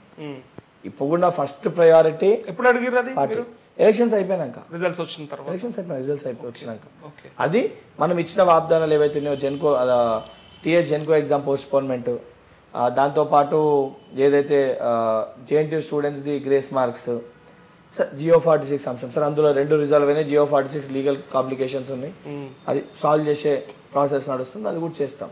సో నేను చాలా క్లియర్గా ఉన్నా. సో మీరు అటువైపు ఆలోచించారు తప్ప ఈ అసలు అదే ఐమ్ జస్ట్ 30, ఇంకా 30 సంవత్సరాల రాజకీయం ఉంది, చాలా ఉంది. మరి ఉన్నప్పుడు ఇనిషియల్ స్టేజ్ లో ఇది కావాలి అది కావాలి ఆశ ఉండొచ్చు మనిషికి, అతి ఆశ ఉండొద్దు. అంటే December 3 నాడు రిజల్ట్ రాగానే మీకు అర్థమైపోయింది, చలో మా గవర్నమెంట్ వచ్చేసింది, నేను కష్టపడ్డా, నా పాత్ర ఉందనే ఫీలింగ్ మీకు వచ్చింది. ఆ నెల రోజులు ఒక రకమైన సంఘర్షణ అయితే జరుగుతుంది. ఎందుకంటే ఒకటి నేను స్టార్ట్ అయింది నా ప్లేస్ ఏంది, నేను స్టార్ట్ అయింది 0లో. ఏదో ఒకటి అయితే వస్తుందని అందరికీ తెలుసు, ఫిక్స్ ఏదో ఒకటి అయితే వస్తుంది కదా, మీకు తెలవాలి కదా. అది అంటే నాకు కూడా పార్టీ అధికారంలోకి వచ్చింది, అట్లీస్ట్ నన్ను ఫస్ట్ పర్సన్ లెక్క గుర్తించకపోయినా 100th లెక్క అయితే గుర్తిస్తారు అనేది మీ భావన. 333 పదవులు ఉంటాయి, అందులో ఏదో ఒకటైతే బల్మూరి వెంకట్ ప్లేస్ అవుతాడు కదా. 0కి వెళ్ళి స్టార్ట్ అయ్యి ఒక మెట్టు అయితే ఎక్కగలిగిన అనే సంతోషం అయితే ఉంటది కదా, 0కి వెళ్ళి కింద అయితే పడే కదా, అట్లయినా అది ఉంటుంది అనేది తెలుసు ఇక ఫిక్స్. కానీ ఏది ఉండే మనసులో మీకు కార్పొరేషన్ చైర్మన్, ఏ రోజు కూడా మేమందరం ఏమనుకున్నామంటే సరే ఏదో ఒక కార్పొరేషన్ కి చైర్మన్ చేస్తారు మీరు అనుకోండి, మేమంటే అందరం ప్రజలు కూడా అనుకో, నేనంటే గిట్టనలో మొత్తం ఖతం అయిపోయినా అనుకోలేదు. ఎందుకంటే ప్రభుత్వం వచ్చి మీరు కష్టపడ్డా మీ పాత్ర ఉందని తెలుసు కదా అందరికి, ఏదో ఒకటి అయితే వస్తుంది. మీ మామ ముఖ్యమంత్రి అయిపోయా, రేవంత్ మామ అంటే రేవంత్ రెడ్డి గారు ముఖ్యమంత్రి అయితే వారి విజన్ నాకు తెలుసు. చిన్నతనంలోకి వెళ్ళి నేను వారిని చూసిన, వారు మా నేబర్ లెక్కనే ఉండే, అట్లా నాకు చిన్నప్పటికీ అట్లా వారిని పిలవడం అలవాటు, నాకు అట్లా పిలవడం అలవాటు. సార్ ఈరోజు రాష్ట్ర ముఖ్యమంత్రి గారు కాబట్టి బయట ఏదైనా కలిస్తే సీఎం గారు అని చెప్పి సంబోధిస్తాం, ఎందుకంటే ఆ చైర్కి ఆ రెస్పెక్ట్ ఇవ్వాల్సిన బాధ్యత, ఆ రెస్పెక్ట్ ఇస్తాము. అట్ ద సేమ్ టైం వారు గ్రాస్ రూట్ లెవెల్కి వెళ్ళి ఆ స్థాయి వరకు వచ్చారు. ఎగ్జాక్ట్లీ నేను మిమ్మల్ని గుర్తిస్తారని నేను ఆ రోజు అనుకున్నాను. 17 years వారు ముఖ్యమంత్రి అయ్యారు. సో నేను 10 years పడ్డ కష్టాన్ని చూసి వారు 10 సంవత్సరాలే కదా, చిన్నోడు కదా, తర్వాత ఇద్దామని ఆలోచనతో ఉంటారని నేను ఈరోజు అనుకోలే. ఎందుకంటే ఆయన ఫాస్ట్గా స్టెప్స్ ఎక్కుంటూ వచ్చారు. ఎవరైనా సుదీర్ఘకాలంగా రాజకీయాలు ఉండి ఆ స్టేజ్కి పోతే మీరు అన్నట్టు ఆ క్వశ్చన్ మార్క్ వస్తున్నాము కదా, ఇట్స్ వెరీ క్లియర్. నాకు అందుకే వారిపై నమ్మకం ఉండే. వారితో పాటు మా గురువు గారు ఉప ముఖ్యమంత్రి అయినారు భట్టి గారు. సో ఇద్దరు ఉన్నారు. ముఖ్యమంత్రి మనవారే, 2 కళ్ళు ఉన్నాయి. అయితే ఇంత ఈ ప్రస్థానంలో ఈ ఎమ్మెల్సీ పదవి వచ్చేటప్పుడు అంటే మీకు చాలా క్రూషియల్ టైం ఇది. మీరు అన్నట్టు ఇందాక కూడా ప్రభుత్వం వచ్చింది, పడ్డ కష్టానికి గుర్తింపు వచ్చే అవకాశం. ఈ టైంలో మిమ్మల్ని కరెక్ట్గా చూస్ చేసిన పర్సన్ ఎవరు, ఆయనకి ఎవరికి థ్యాంక్స్ చెప్పుకోవాల్సి వస్తుంది మీరు చెప్పుకుంటే? కరెక్ట్గా ఇది వెంకట్కే సూట్ అవుతుంది, వెంకట్కి ఇచ్చేయండి అని చెప్పిన వ్యక్తి ఎవరైనా ఉండి ఉండొచ్చా? అంటే మెయిన్గా నాకు తెలిసి ఇందులో ఒక్కరి పాత్ర కంటే ఒక గ్రూప్ పాత్ర ఎక్కువ ఉందని చెప్పని భావించవచ్చు. ఎందుకంటే 2-3 ఎవరై ఉంటారు. కాంగ్రెస్ పార్టీలో డెసిషన్ తీసుకోవాలంటే ముందుగా స్టేట్కి వెళ్ళి ప్రపోజల్ వెళ్ళాలి. సో స్టేట్లో ముఖ్యంగా నా పేరు ప్రపోజ్ చేసింది ముఖ్యమంత్రి గారు, ఉప ముఖ్యమంత్రి గారు. వాళ్ళిద్దరే మీరు ఇక్కడికి వెళ్ళి ప్రపోజ్ చేసింది వీళ్ళిద్దరు. దీన్ని ఎండోర్స్ చేయాల్సింది organisational in charge, state organisation GS Deepa Das Munshi గారు యాక్సెప్ట్ చేయాలి. యాక్సెప్ట్ చేసినాక పైకి NSUIకి రిఫర్కి పంపిస్తారు. అక్కడ కొట్టాడాల్సిన వ్యక్తి మా NSU ఆల్ ఇండియా ఇన్ఛార్జ్ కన్యాకుమార్ గారి దగ్గరికి వెళ్ళి వెళ్ళాల్సింది ఆర్గనైజేషన్ GS దగ్గరికి, కేసీ వేణుగోపాల్ గారు. వారు KSU బ్యాక్గ్రౌండ్కి వెళ్ళి వచ్చి వారికి నా కష్టం ఏందో తెలుసు, ఆయన క్లియర్ చేయాలి. సో వారు క్లియరెన్స్ చేశారు. క్లియరెన్స్ చేసినాక పోయేది కొత్త వ్యక్తికి. ఒక కొత్త అంటే దిస్ ఈజ్ అంటే దీన్ని ఏమంటారు, ఒక పైలట్ ప్రాజెక్ట్ లెక్క తీసుకోవచ్చు, లేకపోతే ఒక కొత్త సిస్టమ్ని ప్రోత్సహించడం. సో కొత్త సిస్టమ్ యువతని ప్రోత్సహించే ప్రాసెస్ చెప్పినప్పుడు పక్క రాహుల్ గాంధీ గారు దృష్టిలో పెడతారు. సో రాహుల్ గాంధీ గారు ఒపీనియన్ అడుగుతారు. రాహుల్ గాంధీ గారు దీన్ని యాక్సెప్ట్ చేయాలి. చేసినాక దీనికి అప్రూవల్ చేయాల్సింది మా అధ్యక్షులు ఖర్గే గారు. సో ఖర్గే గారు యాక్సెప్ట్ చేసి ఉంటారు. ఈ మొత్తం ప్రాసెస్లో ఎక్కడ కూడా ఒక బ్రేక్, ఒక లైన్ పెట్టినా ఈరోజు వెంకట్ ఈ స్థానంలో ఉండేటోడు కాదు. సో ఇది కేంద్ర రాష్ట్ర నాయకత్వం అందరూ కలిసికట్టుగా తీసుకున్న నిర్ణయం. ఒక సాధారణమైన కార్యకర్తని ఈరోజు NSU రాష్ట్ర అధ్యక్షునిగా అక్కడికి వెళ్ళి డైరెక్ట్గా ఒక ఎమ్మెల్సీగా తీర్చిదిద్దింది ఇది కాంగ్రెస్ పార్టీ కేంద్ర రాష్ట్ర నాయకత్వం అందరూ కలిసి తీసుకున్న నిర్ణయం. అందులో క్రియాశీలకంగా పోషించింది మా ఆర్గనైజేషనల్ ఇన్ఛార్జ్ మా ముఖ్యమంత్రి, ఉప ముఖ్యమంత్రి గారు. ఓకే. సో మీరు ఇట్లా చెప్పారు, కానీ బయటకు వచ్చిన వార్త ఏంటంటే డైరెక్ట్గా రాహుల్ గాంధీ గారి దృష్టిలోనే ఉన్నాడు బల్మూరు వెంకట్. ఇంకా ప్రభుత్వంలోకి వచ్చింది కదా, ఎమ్మెల్సీలు 2 ఇవ్వాల్సి వస్తే ఏంటి అనగానే ఫస్ట్ యూత్కి ఇవ్వండి, అది వెంకట్కే చేయండి అని చెప్పి ఆయనే చెప్పేసినట్టుగా బయటకు వచ్చింది మాకు తెలిసి. స్పెక్యులేషన్స్, నా క్లారిటీ ఉంది. ఎందుకనంటే పార్టీల ఇక్కడికి వెళ్ళి పంపంది పైన కూడా నిర్ణయం తీసుకునేటట్టు ఉండదు. సో అందరి పాత్ర ఇందులో ఉంటది. అండ్ వెంకట్ అందరి వాడు. నేను లాస్ట్ టైం కూడా మీకు చెప్పిన, వెంకట్ ఒక వ్యక్తికి చెందిన మంచి సందర్భంలో మిమ్మల్ని కాంట్రవర్సీలోకి లాగడం నాకు ఇష్టం లేదు. కానీ ఒక ప్రశ్న ఏంటంటే మీరన్నట్టే అద్దంకి దయాకర్ని కూడా మీతో పాటుగా తీసుకెళ్ళినట్టే, స్టెప్ బై స్టెప్ ఇక్కడ ప్రపోజల్ పెట్టినట్టు. మరి ఎక్కడ ఆగింది పాపం ఆయనది అంటే ప్రజలంతా కాంట్రవర్సీ అని ఎందుకు అనుకుంటారు? అద్దంకి దయాకర్ ఎవరో ఒకరు ఆపినట్టే కదా ఇది. అద్దంకి దయాకర్ మీరు అన్నారు కదా అన్ని స్టెప్పులు దాటి ఖర్గే గారి దగ్గరికి. మీకు చెప్తా, ఈ స్టెప్పులన్నీ దాటిన పేరు దాంట్లో అద్దంకి దయాకర్ అన్న పేరు ఉంది అని చెప్పి ఎక్కడ కూడా పార్టీ అధిష్టానం అయితే ఎక్కడ చెప్పలే కదా. ఏ సందర్భంలో ప్రపోజల్ కూడా పెట్టలేదా? ఏ సందర్భంలో చెప్పలే కదా. చెప్పలేదు. ఇప్పుడు 3 పేర్లు పంపారు పైకి, 3 నేమ్స్ పైకి వెళ్ళినాయి. 3 నేమ్స్ పైకి వెళ్ళినప్పుడు ఈ స్థానం కంటే అద్దంకి దయాకర్ అన్న మేధావులు తెలంగాణ ఉద్యమ సమయంలో క్రియాశీలక పాత్ర పోషించారు. వారు ఎమ్మెల్యే అయిపోయినట్టే. టీఆర్ఎస్ పార్టీ తప్పు చేసి ఏదో కింద మీద చేసి వారు నైతికంగా ఆ దయాకర్ అన్న గెలిచినట్టు. సో దయాకర్ అన్నకి ఈ స్థానం కాక ఇంకేదన్నా పెద్ద స్థానము కట్టబెట్టాలనే ఉద్దేశంతో వారికి ప్రమోషన్ ఇవ్వాలి, ఇది చిన్నగా అయిపోతుంది అని చెప్పి పార్టీ భావించి ఆ నిర్ణయంలో వెంకట్కి, మహేష్ అన్నకి, ఆర్గనైజేషన్ NSUకి వచ్చిన వాళ్ళకి, మహేష్ కుమార్ గౌడ్ అన్నకి, నేను పుట్టకముందు NSU అధ్యక్షులు లేకున్న మహేష్ అన్నకి, ఇప్పుడు ప్రస్తుతం ఉన్న అంటే ఒక సీనియర్ ఆర్గనైజేషన్కి వచ్చిన వ్యక్తికి, ఇప్పుడు ప్రస్తుతం ఉన్న యువత NSUకి వచ్చిన వ్యక్తికి ఇవ్వాలి, ఒక మెసేజ్ ఇవ్వాలి. ఒక BC అంటే క్యాస్ట్ పరంగా కాకుండా యువకునికి ఒక BC దాంట్లోకి ఒకరికి ఇవ్వాలనే ఉద్దేశంతో మా ఇద్దరిని పేరుని ప్రకటించారు. దయాకర్ అన్న ఫస్ట్ వ్యక్తి దీన్ని యాక్సెప్ట్ చేసి సంతోషపడ్డది వెంకట్కి అవకాశం వచ్చిందని. 100% నేను చెప్తున్నా, రికార్డ్ చెప్తున్నా. దయాకర్ అన్న మా అందరికి డైరెక్షన్స్ ఇచ్చే ఒక ఉన్నతమైన పదవిలో దయాకర్ అన్న ఉంటాడు. అది కూడా తను కూడా చెప్తున్నాడు, PCC అవుతుండొచ్చు, ఇంకేదైనా అవుతుండొచ్చు అని అంటున్నాడు. కానీ ప్రజలందరికీ ఎందుకు ఆయన పడ్డ కష్టం చాలా ప్రజలందరికీ క్లారిటీగా క్లియర్గా ఉంది. ప్రజలు క్లియర్గా ఉన్నారు. కాంగ్రెస్ పార్టీ తప్పనిసరిగా కష్టపడ్డోళ్ళకి గుర్తింపు ఇస్తుంది అని చెప్పండి. అంటే ఆయన పడలేదా అది వస్తుందని. కాబట్టి దయాకర్ అన్నని విభజించి ఎవరైతే దయాకర్ అన్నకి మాట్లాడుతున్నారో టీఆర్ఎస్ పార్టీ సోషల్ మీడియా మాట్లాడుతుంది. అసలు నిజంగా వాళ్ళకి దయాకర్ అన్న పైన ప్రేమ ఉంటే దయాకర్ అన్న గెలిచినప్పుడు ఆ రకంగా తప్పు చేసి ఓడగొట్టరాడ. అసలు వ్యక్తులు దయాకర్ అన్నని ఎవరైతే ఆగం చేసినా వాళ్ళు దయాకర్ అన్న గురించి మాట్లాడుతారా? మా దయాకర్ అన్నని ఎట్లా కాపాడుకోవాలి, మా దయాకర్ అన్నకి ఏ స్థానం ఇవ్వాలి, మా దయాకర్ అన్న కోసం ఎక్కడెక్కడ మాట్లాడాలి, వాళ్ళ తమ్మునుగా దయాకర్ అన్న తమ్మునుగా నా పాత్రను నేను పోషిస్తా. దయాకర్ అన్న రేపు పొద్దున ఉన్నతమైన స్థానం నుండి మమ్మల్ని పైకి తీసుకునే స్థానంలో ఉంటాడు. అది 100% ఆ రికార్డ్ నేను చెప్తున్నా. అంటే తుంగతుర్తి టికెట్ కూడా ఇవ్వకపోయేసరికి సరే ఎందుకు దయాకర్ని అంటే అన్ని సర్వేల ప్రకారం టికెట్లు ఇచ్చినప్పుడు ఆయన కూడా సర్వేలు ఆయన పేరే ఉంటది. దయాకర్ అన్న, మహేష్ అన్న, నేను కానీ, మా శివసేన అన్న కానీ, శ్రీకాంత్ అన్న కానీ, ప్రీతం అన్న కానీ, మేమంతా ఆర్గనైజేషనల్ బ్యాక్గ్రౌండ్కి వెళ్ళి వచ్చిన వాళ్ళం. మా ఇంట్రెస్ట్ లార్జర్ ఆస్పెక్ట్ లో ఉంటాయి. మాకు నారో మైండెడ్ ఉండదు. మేము బ్రాడ్ మైండెడ్ ఆలోచిస్తాం. మా ఫస్ట్ ప్రయారిటీ కాంగ్రెస్ పార్టీని అధికారంలో తేవడం. ఒకసారి పార్టీ అధికారంలోకి వస్తే, ఎందుకంటే ఎమ్మెల్యేకి పోటీ చేసి 119 మందే, ఆశావాళ్ళు 119కి 1000 మంది ఉంటారు. అంటే టికెట్లు త్యాగం చేసిన వాళ్ళకు మాత్రమే ఈసారి అవకాశం ఇచ్చిండ్రు అని వచ్చినప్పుడు సో త్యాగం చేసిన లిస్ట్ లో ఆయన కూడా ఉన్నాడు. ఉన్నాయి 2 కుర్చీలు కదా. అండ్ వారి స్థానం ఇంకా పెద్ద స్థానం కల్పించాలని చెప్పి పక్కన పెట్టారని నేను అనుకుంటున్నా తప్ప ఈ యుద్ధ అనే ఉద్దేశం ఎవరికీ లేదు. కానీ స్పెక్యులేషన్స్, ఆ పెన్రు అడ్డుకొనరు, ఇవన్నీ పర్సెప్షన్స్, ఊహాగానం ఎవరిది వాళ్ళు. మేమంతా కుటుంబ సభ్యులు, మేమంతా కలిసిమెలిసి ఉన్నాము. మాకు పిచ్చా క్లారిటీ ఉంది. రేపొద్దున మేమంతా కలిసి తెలంగాణ రాష్ట్రంలో కాంగ్రెస్ పార్టీని తెచ్చుకున్నట్టే రేపొద్దున పార్లమెంట్లో కూడా క్రియాశీలకంగా పోషించి అందరం వర్క్ డివైడ్ చేసుకొని ఎవరి పాత్ర ఎక్కడ ఎంత అవసరం ఉందో అది పోషిస్తూ తెలంగాణ ప్రజల అభివృద్ధి కోసము పనిచేయాలి, పాటుపడాలని ముఖ్యమంత్రి గారు ఏ విజన్ తోటి ఉన్నారో ముఖ్యమంత్రికి సైనికులే మేమంతా. ఓకే, సో మొత్తానికి 60 రోజుల పరిపాలన, ఇది 2 నెలలు దగ్గరకు వస్తూ ఉంది. అంటే కాంగ్రెస్ అధికారంలోకి వచ్చిన తర్వాత ఇక్కడ ప్రజలు అంటే మేము రైట్ పార్టీనే మేము చూస్ చేసుకున్నామనే ఫీలింగ్ లో అనిపిస్తుందా? ఏమన్నా ఎక్కడన్నా తేడా కొడుతున్నా? ఎక్కడన్నా డౌట్ ఉందా? ఇప్పుడు ప్రజలు ఫస్ట్ కోరుకునేది ఏంది? పబ్లిక్ ఇష్యూని అడ్రస్ చేయగలగాలి. ప్రజల సమస్యలు ఏవైతున్నాయో గ్రీవియన్సెస్ని ఫస్ట్ కలెక్ట్ చేసుకోవాలి. అది ఫస్ట్ స్టెప్. సెకండ్ది ఎవరైనా ఇబ్బంది ఉన్నా బాధ ఉన్నా ఆ బాధని బయటికి వచ్చి ధర్నా రూపంలో కానీ ఎక్స్పోజ్ చేయగలగాలి, మాట్లాడగలగాలి. ఇవి రెండిట్లో ప్రజా పరిపాలన ఉంది అనేదానికి స్పష్టత.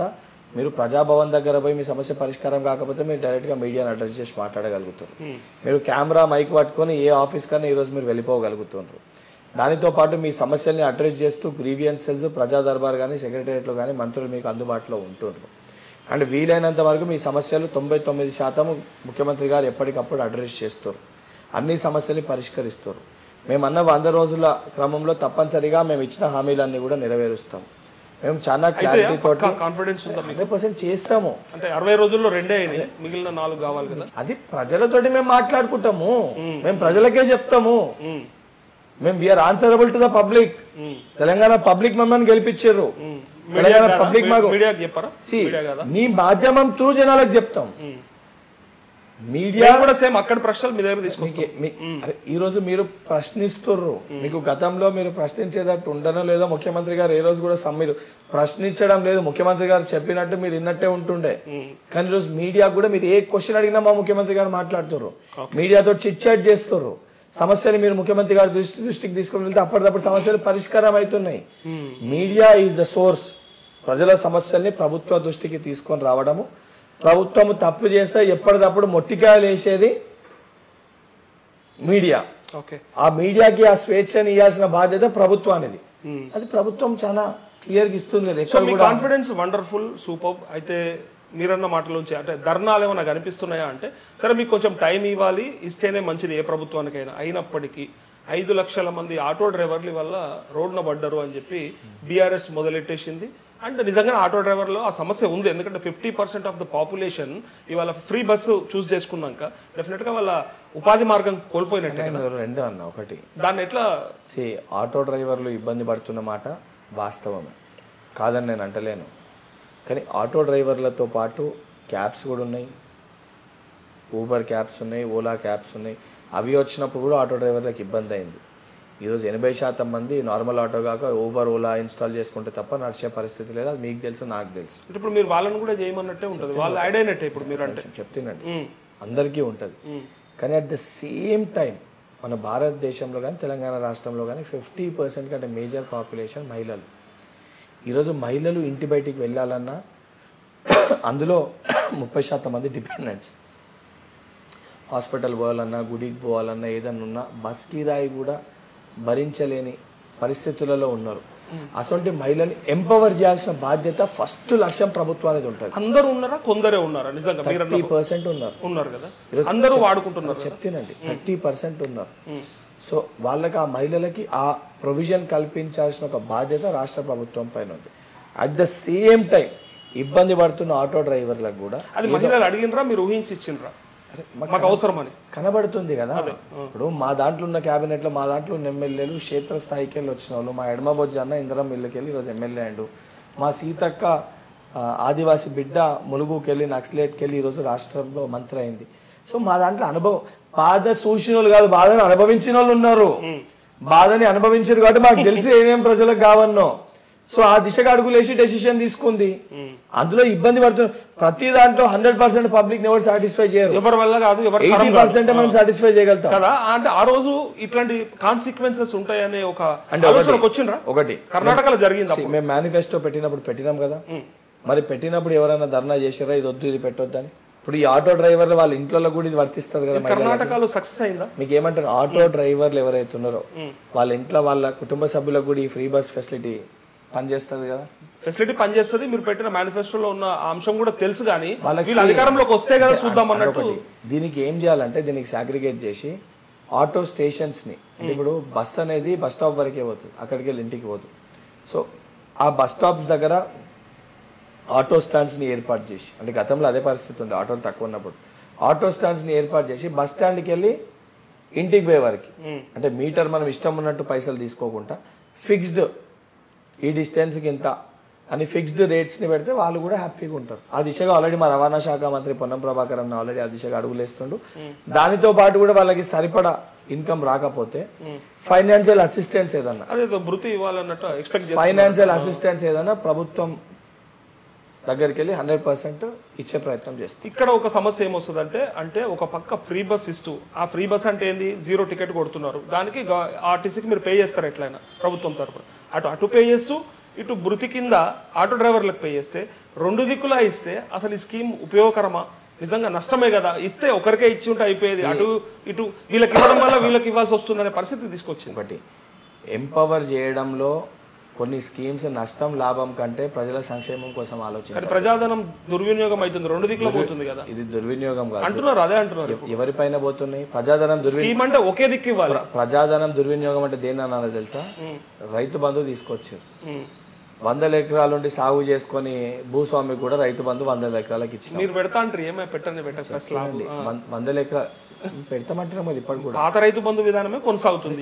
ఇప్పుడు మొదటి సంవత్సరం ప్రాసెస్ స్టార్ట్ చేయకముందే మా పైన రాళ్ళు కొడుతూ వేస్తలేరని వేసినాక మళ్ళీ మాకు 1 year గ్యాప్ వస్తుంది. ఆ గ్యాప్ లో 100% స్లాబ్ 100% మేము పెడతాము. ఇప్పుడు మీరు ఏమంటారు, 50 రోజులు కాకముందు మీరే అంటారు. మళ్ళీ మేము పెట్టుకొని ప్రాసెస్ చేయాలంటే అది టైం పడుతుందా పట్టదా? ఆ ప్రాసెస్ చేయని కూడా మీరు గడబడి చేస్తారు కాబట్టి ఫస్ట్ ఈ సంవత్సరం వేసి సార్ నెక్స్ట్ ఇయర్ లోపల ప్రాసెస్ చేస్తామని అనౌన్స్ కూడా చేస్తారు. ఇది రాసి పెట్టుకోండి, వేసినప్పుడు అది అనౌన్స్ కూడా చేస్తారు. చాలా చోట మేము బెల్ట్ షాపులు బంద్ చేస్తామన్నాం, బంద్ చేపించినామా లేదా? అందులో కూడా 80% మంది హ్యాపీగా ఉన్నారు, 20% మంది దాని వల్ల లబ్ధి చేకూర్చేటోళ్ళు ఎట్లా గడబడి చేస్తారు.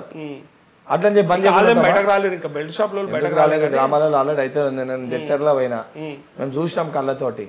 నష్టపడే బాధ అయినోడు ఎట్లా నొప్పి అవుతుందని ఒరుతాడు, కానీ లార్జర్ ఆస్పెక్ట్ లో ప్రభుత్వం ఆలోచిస్తుంది. కానీ ఆ వ్యతిరేకత ఇప్పుడెందుకు మూడగట్టుకోవడం, ఎంపీ ఎలక్షన్ ముందు అని చెప్పి భయపడే ప్రభుత్వం ఈసారి పాత విధానాన్ని అవలంబించిందని ఒకటి ప్రభుత్వం పైన మీరు పొలిటికల్ స్టేట్మెంట్స్ ఏప్రిల్లో ఎలక్షన్స్ ఉన్నాయి. నేను ఇప్పటి వరకు మీరు అడిగిన ప్రతి ప్రశ్నలో నేను వాస్తవాలు మాట్లాడినా. పొలిటికల్ స్టాండ్, పొలిటికల్ స్టేట్మెంట్స్ ఏమంటే అట్లేం కాదు, 100% అన్ని ఇచ్చేస్తాం, అన్ని చేసేస్తామని చెప్పొస్తుంది. కానీ నేను ప్రజలకి వాస్తవాలే చెప్పాలనుకుంటున్నా, నేను వాస్తవాలే మాట్లాడాలనుకుంటున్నా. మీరు నన్ను ఇంటెన్షనల్ గా మీరు రాజకీయంగా పార్లమెంట్ ఎలక్షన్స్ పొలిటికల్ స్టేట్మెంట్స్ ప్రజలు చాలా క్లియర్ ఉన్నారు. ఒకవేళ రైతు బంధుకు స్లాబ్ పెట్టి ఉంటే డెఫినెట్ గా ఆ ఎవరైతే ఎక్కువ భూమి ఉన్న వాళ్ళందరూ కూడా వ్యతిరేకం అవుతారు, ఓటు పోవద్దని చెప్పి ఆలోచించుంటారు. స్లాబ్ పెట్టడానికి కొన్ని ప్రాసెస్ ఉండాలి, ఎందుకంటే కౌలు రైతులు ఎవరో సాగ్రిగేట్ చేయాలి. కౌలు రైతులకు కూడా మేము బంధిస్తా అన్నాము. సో ఇవన్నీ సాగ్రిగేట్ చేయడానికి ఇమీడియట్ గా అవుతుందా? ధరణి మొత్తం అడ్డగోలుగా స్కామ్ చేసి పెట్టారు. ఆ ధరణి పోర్టల్ ఆల్రెడీ రివాంప్ నడుస్తుంది, అది జరుగుతూనే కదా. ఎలక్షన్ ప్రచారంలో మాత్రం బ్రహ్మాండంగా December 7 తారీఖు తర్వాత మీకు మా కాంగ్రెస్ పార్టీ ప్రభుత్వం చెప్పిన 15,000 రూపాయల చొప్పున పడతాయి మీకు అని చెప్పి ఆశ అయితే పెట్టారు కదా. కేసీఆర్ ఇస్తే ఇంతే ఇస్తాడు కానీ మేము ఇస్తే ఎక్కువ ఇస్తామని చెప్పి ఇప్పటికి కూడా మేము ఇయ్యమంటలేము. అంటే మొన్న పోయింది కదా, ఇంకా రాలేవు కదా చాలా మందికి. ప్రతి సంవత్సరం కేసీఆర్ గారు ఏ నెలలు ఇస్తుండే? ఇప్పటికి సగం కల్లా ఎక్కువ వచ్చేవి, 5 ఎకరాల లోపు వచ్చేవి, ఇప్పుడు 3 ఎకరాల లోపే వచ్చినాయి. మార్చి 15th 100 ఎకరాలు ఉన్న వాళ్ళకి అది చివరికి మార్చి 15th వరకు రైతు బంధు వస్తుంది. వాళ్ళు ఇచ్చిన తేదీకి ఒక 15 రోజుల ముందే, ఒక 15 days బిఫోరే మేము ఇచ్చేస్తాం. ఓకేనా? మా క్లారిటీ ఉంది, మేము ఏమి ఇవ్వాలి, ఎట్లా చేయాలనేది, సిస్టమ్ ఎట్లా నడపాలని చెప్పి ప్రభుత్వానికి క్లారిటీ ఉంది. అండ్ మేము ఈ కాంట్రవర్సీలకి ఎవరో ఏదో అన్నారు అని చెప్పని ఎవరికి పబ్లిక్ డబ్బు ఎవరేమన్నారండి? ఇప్పుడు 50 ఏళ్ల పరిపాలన మీది బాలేదనే కేసీఆర్ తెచ్చుకున్నారు కదా అని మీరే చట్టసభలలో శ్రీధర్ బాబు గారు, బట్టి విక్రమార్క గారు ఎన్నోసార్లు అన్నారు. 50 ఏళ్ల పరిపాలన మాది మంచిగా లేకపోతే ఈ రోజు స్వాతంత్రమే రాకపోవు లేదు కాబట్టి మిమ్మల్ని ఎన్నుకున్నారు, మీరు చేయండి అని ఫోర్స్ చేసిరు ఆ రోజు మీరు. అరే మీకు ఏమంటున్నా, ఇవాళ మీకు అవే ప్రశ్నలు వస్తాయని మేము క్లారిటీతో ఉన్నాము. మేము ఇచ్చిన ప్రతి హామీని నెరవేరుస్తామంటున్నాము. ఏదైనా ఆలస్యమైనా ప్రజల దగ్గరికి వెళ్ళి మీడియా మాధ్యమాల్లో మీరు అడిగి దేనికోసం అవుతుందో ట్రాన్స్పరెన్సీతో చూపిస్తాము. మేము పిక్చర్ క్లారిటీతో ఉన్నాము. మేము ప్రజల సంక్షేమమే ధ్యేయంగా పనిచేస్తున్నాము. ప్రజా డబ్బుని దుర్వినియోగం చేసే ఆలోచన మా ఎవరికి లేదు. ఏదైతే తెలంగాణ వీళ్ళు అప్పులుగా చేశారో అది తప్పనిసరిగా చూపించాల్సిన అవసరం ఉంది. ఎందుకంటే వీళ్ళు ఏ రకంగా లాభపడరో చెప్పాల్సిన అవసరం ఉంది. 2 కోణాలు ఉంటాయి. ఒకటి పొలిటికల్ కోణం ఒకటి ఉంటుంది, ప్రజా సేవ చేసే కోణం ఒకటి ఉంటుంది. కాంగ్రెస్ పార్టీ అధికారంలోకి వచ్చినాక 65 నియోజకవర్గాలే కాంగ్రెస్ పార్టీకి. మా ముఖ్యమంత్రి గారు 65 కాన్స్టిట్యున్సీస్ కాదు, 119 కాన్స్టిట్యున్సీలకి తెలంగాణ రాష్ట్రానికి రేవంత్ రెడ్డి గారు ముఖ్యమంత్రి. గత ప్రభుత్వాలు కదా మా ఎమ్మెల్యే ఉన్న చోటనే సంక్షేమం ఇస్తాము, మా ఎమ్మెల్యే లేని చోట ఇయ్యము అని చెప్పి అలా వివక్షత చూపించే పరిస్థితి కాంగ్రెస్ పార్టీ చేయదు. గతంలో కూడా చేయలే, ఇక మీదట కూడా చేయదు.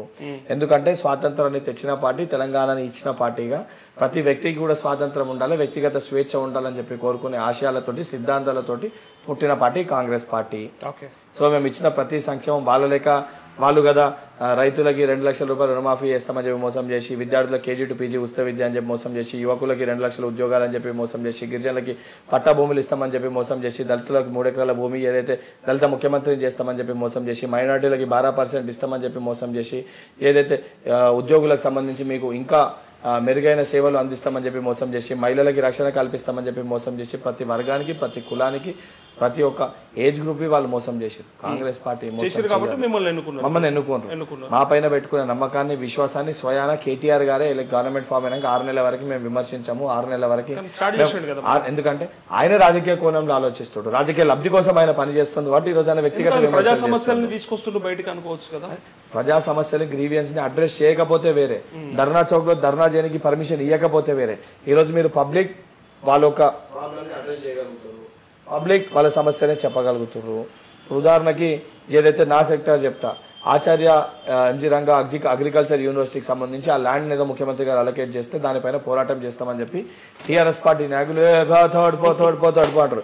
అరే మరి ఇదే ల్యాండ్ లో సంబంధించి వాళ్ళ రాజ్యసభ సభ్యుడికి పెట్రోల్ బంక్ లీజ్కి ఇచ్చినప్పుడు ఏమైంది, లేదా TRS పార్టీ ఆఫీస్ కి కట్టినప్పుడు ఏమైంది, లేదా కార్పొరేట్ యూనివర్సిటీ ఏదైతే కార్పొరేట్ కంపెనీలకి కేటీఆర్ గారు ల్యాండ్ అలొకేట్ చేసినప్పుడు ఏమైంది? ఆ రోజు గుర్తుకు రాలేదా? ఈ రోజు కోర్టు కోసం స్థలం ఇస్తామని అంటారు. ఆ రోజు మీ వ్యక్తిగత లాభం డబ్బు కోసం వాళ్ళు స్థలాన్ని ఇచ్చారు. అసలు దొంగతనం చేసినోడు ఈ రోజు మమ్మల్ని దొంగ అంటే ఏమనిపిస్తుంది చెప్పండి. సో ఈ వాస్తవ పరిస్థితులని చెప్పాలి, ప్రజల దగ్గరికి తీసుకొని వెళ్ళాలి. ఒక విజన్ తోటి రేవంత్ రెడ్డి గారు ముందుకు వెళ్తారు. దానికి ఆర్థిక శాఖ మంత్రి బట్టి గారు అన్ని రకాలుగా ఆర్థిక వనరులను కూడా ఏదైతే దగ్గర తీసుకొచ్చి అన్ని తీసుకొచ్చే ప్రయత్నం. ఇప్పుడు మేము కూడా బయటికి వెళ్ళి చూసినప్పుడు కదా మన దగ్గర పందికొక్కు ఉంటుంది, పందికొక్కు రంధ్రం చేస్తే హోల్ బయటికి వెళ్ళి కొంచెమే కనబడుతుంది, లోపల పోతే పెద్ద ఉంటుంది రంధ్రం. అది మేము బయటికి వెళ్ళి చూసేసరికి రంధ్రం ఇంతే ఉంది అనుకున్నాం, 4 లక్షల కోట్ల అప్పు ఉంది అనుకున్నాం, లోపల వరకు 7 లక్షల కోట్ల అప్పు అని తేలింది. సో సమయం పడుతుంది. 100 రోజుల లోపల 100% అన్ని హామీలు నెరవేరుస్తాము, అన్ని ఇనిషియేట్ అవుతాయి. ఇవి చెప్పినాయి కాక వాళ్ళు అంటే మీకు క్లియర్ కట్ గా చెప్పాలంటే వాళ్ళ విధానం ఏ రకంగా ఉండేనంటే, వాళ్ళ విధానం ఏమో రైతు చనిపోయినాక రైతు బంధు ఇవ్వాలని ఉండే, అసలు రైతు బీమా ఇవ్వాలని ఉండే. మా విజన్ ఏమో రైతు చనిపోకుండా రైతు గౌరవంగా బతికే విధంగా రైతును తన కాళ్ళపైన తను నిలబెట్టేటట్టు సంక్షేమ పథకాలు తీసుకురావాలనేది మా విజన్. వాళ్ళ విజన్ శ్మశాన వాటికలు కట్టినామని చెప్తుండే, మా విజన్ 100 పడకల ఆసుపత్రి కట్టినాం అనేది మా విజన్.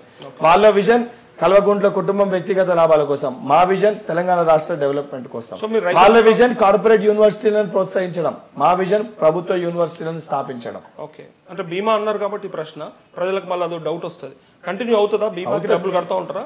అది ఇచ్చేది ఇది ఇచ్చేది ఇస్తారు, మళ్ళీ ఎలాగ అవసరం లేదు కదా ఆపుతారా? అవసరం లేదంటే అవసరం, వాళ్ళు ప్రొజెక్ట్ చేసినవి చెప్తున్న స్కీమ్స్. ఎప్పుడన్నా కూడా సంక్షేమ పథకాలు దిశగా మనం స్కీమ్స్ ని ప్రొజెక్ట్ చేయాలి. వ్యక్తి బతుకున్నప్పుడు ఏం లాభం ఇస్తున్నాం చెప్పాలి. వాళ్ళు ఎప్పుడు కూడా అవే చెప్పేటోళ్ళు, శ్మశాన వాటికలు కట్టినాము, రైతు బీమా ఇస్తున్నాం, అది తప్పది. అవి ఇవ్వాలి, దాన్ని గొప్పగా చెప్పిర్లేండి, అంటే అది చెప్పొద్దు అని నా వర్షన్.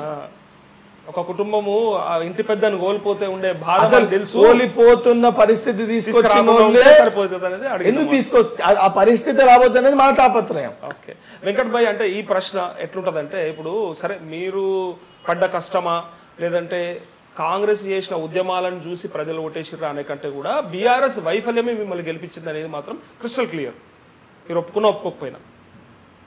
ఓకే, కేసీఆర్ని ఎందుకు గద్దె దించారు అనుకుంటున్నారు? అహంకారం కదా, నేను చెప్తున్నా కదా. ఓకే, అహంకారం తప్ప పరిపాలన ఏం లేపం లేదు. అహంకారంలో అన్నీ వస్తాయి. ఒక వ్యక్తి అహం పెరిగిపోయినప్పుడు, అహంకారము నా పైన చూపించారు, నేను సరే ఫరక్ పడలేదు, మీ పైన కూడా చూపించారు, సరే ప్రాబ్లం రాలేదు, ప్రజల పైన చూపించేసరికి ఊకోరు కదా. కర్రు కాల్చి వాత పెట్టిర్రు, అయిపోయింది. కర్రు కాల్చి వాత పెట్టి బొక్కలు ఇరగొట్టారు, చేస్తారు. ప్రజలకు ఎప్పుడు అహంకారం చూపించద్దు, అది మాకు ఆ క్లారిటీ ఉంది. అహంకారానికి తోడు ఆల్టర్నేట్ ఫోర్స్, ఆల్టర్నేట్ ఫేస్ కూడా ఉండాలి, లేకపోతే గత్యంతరం లేక అదే గెలిపించే పరిస్థితి ఉంటుంది.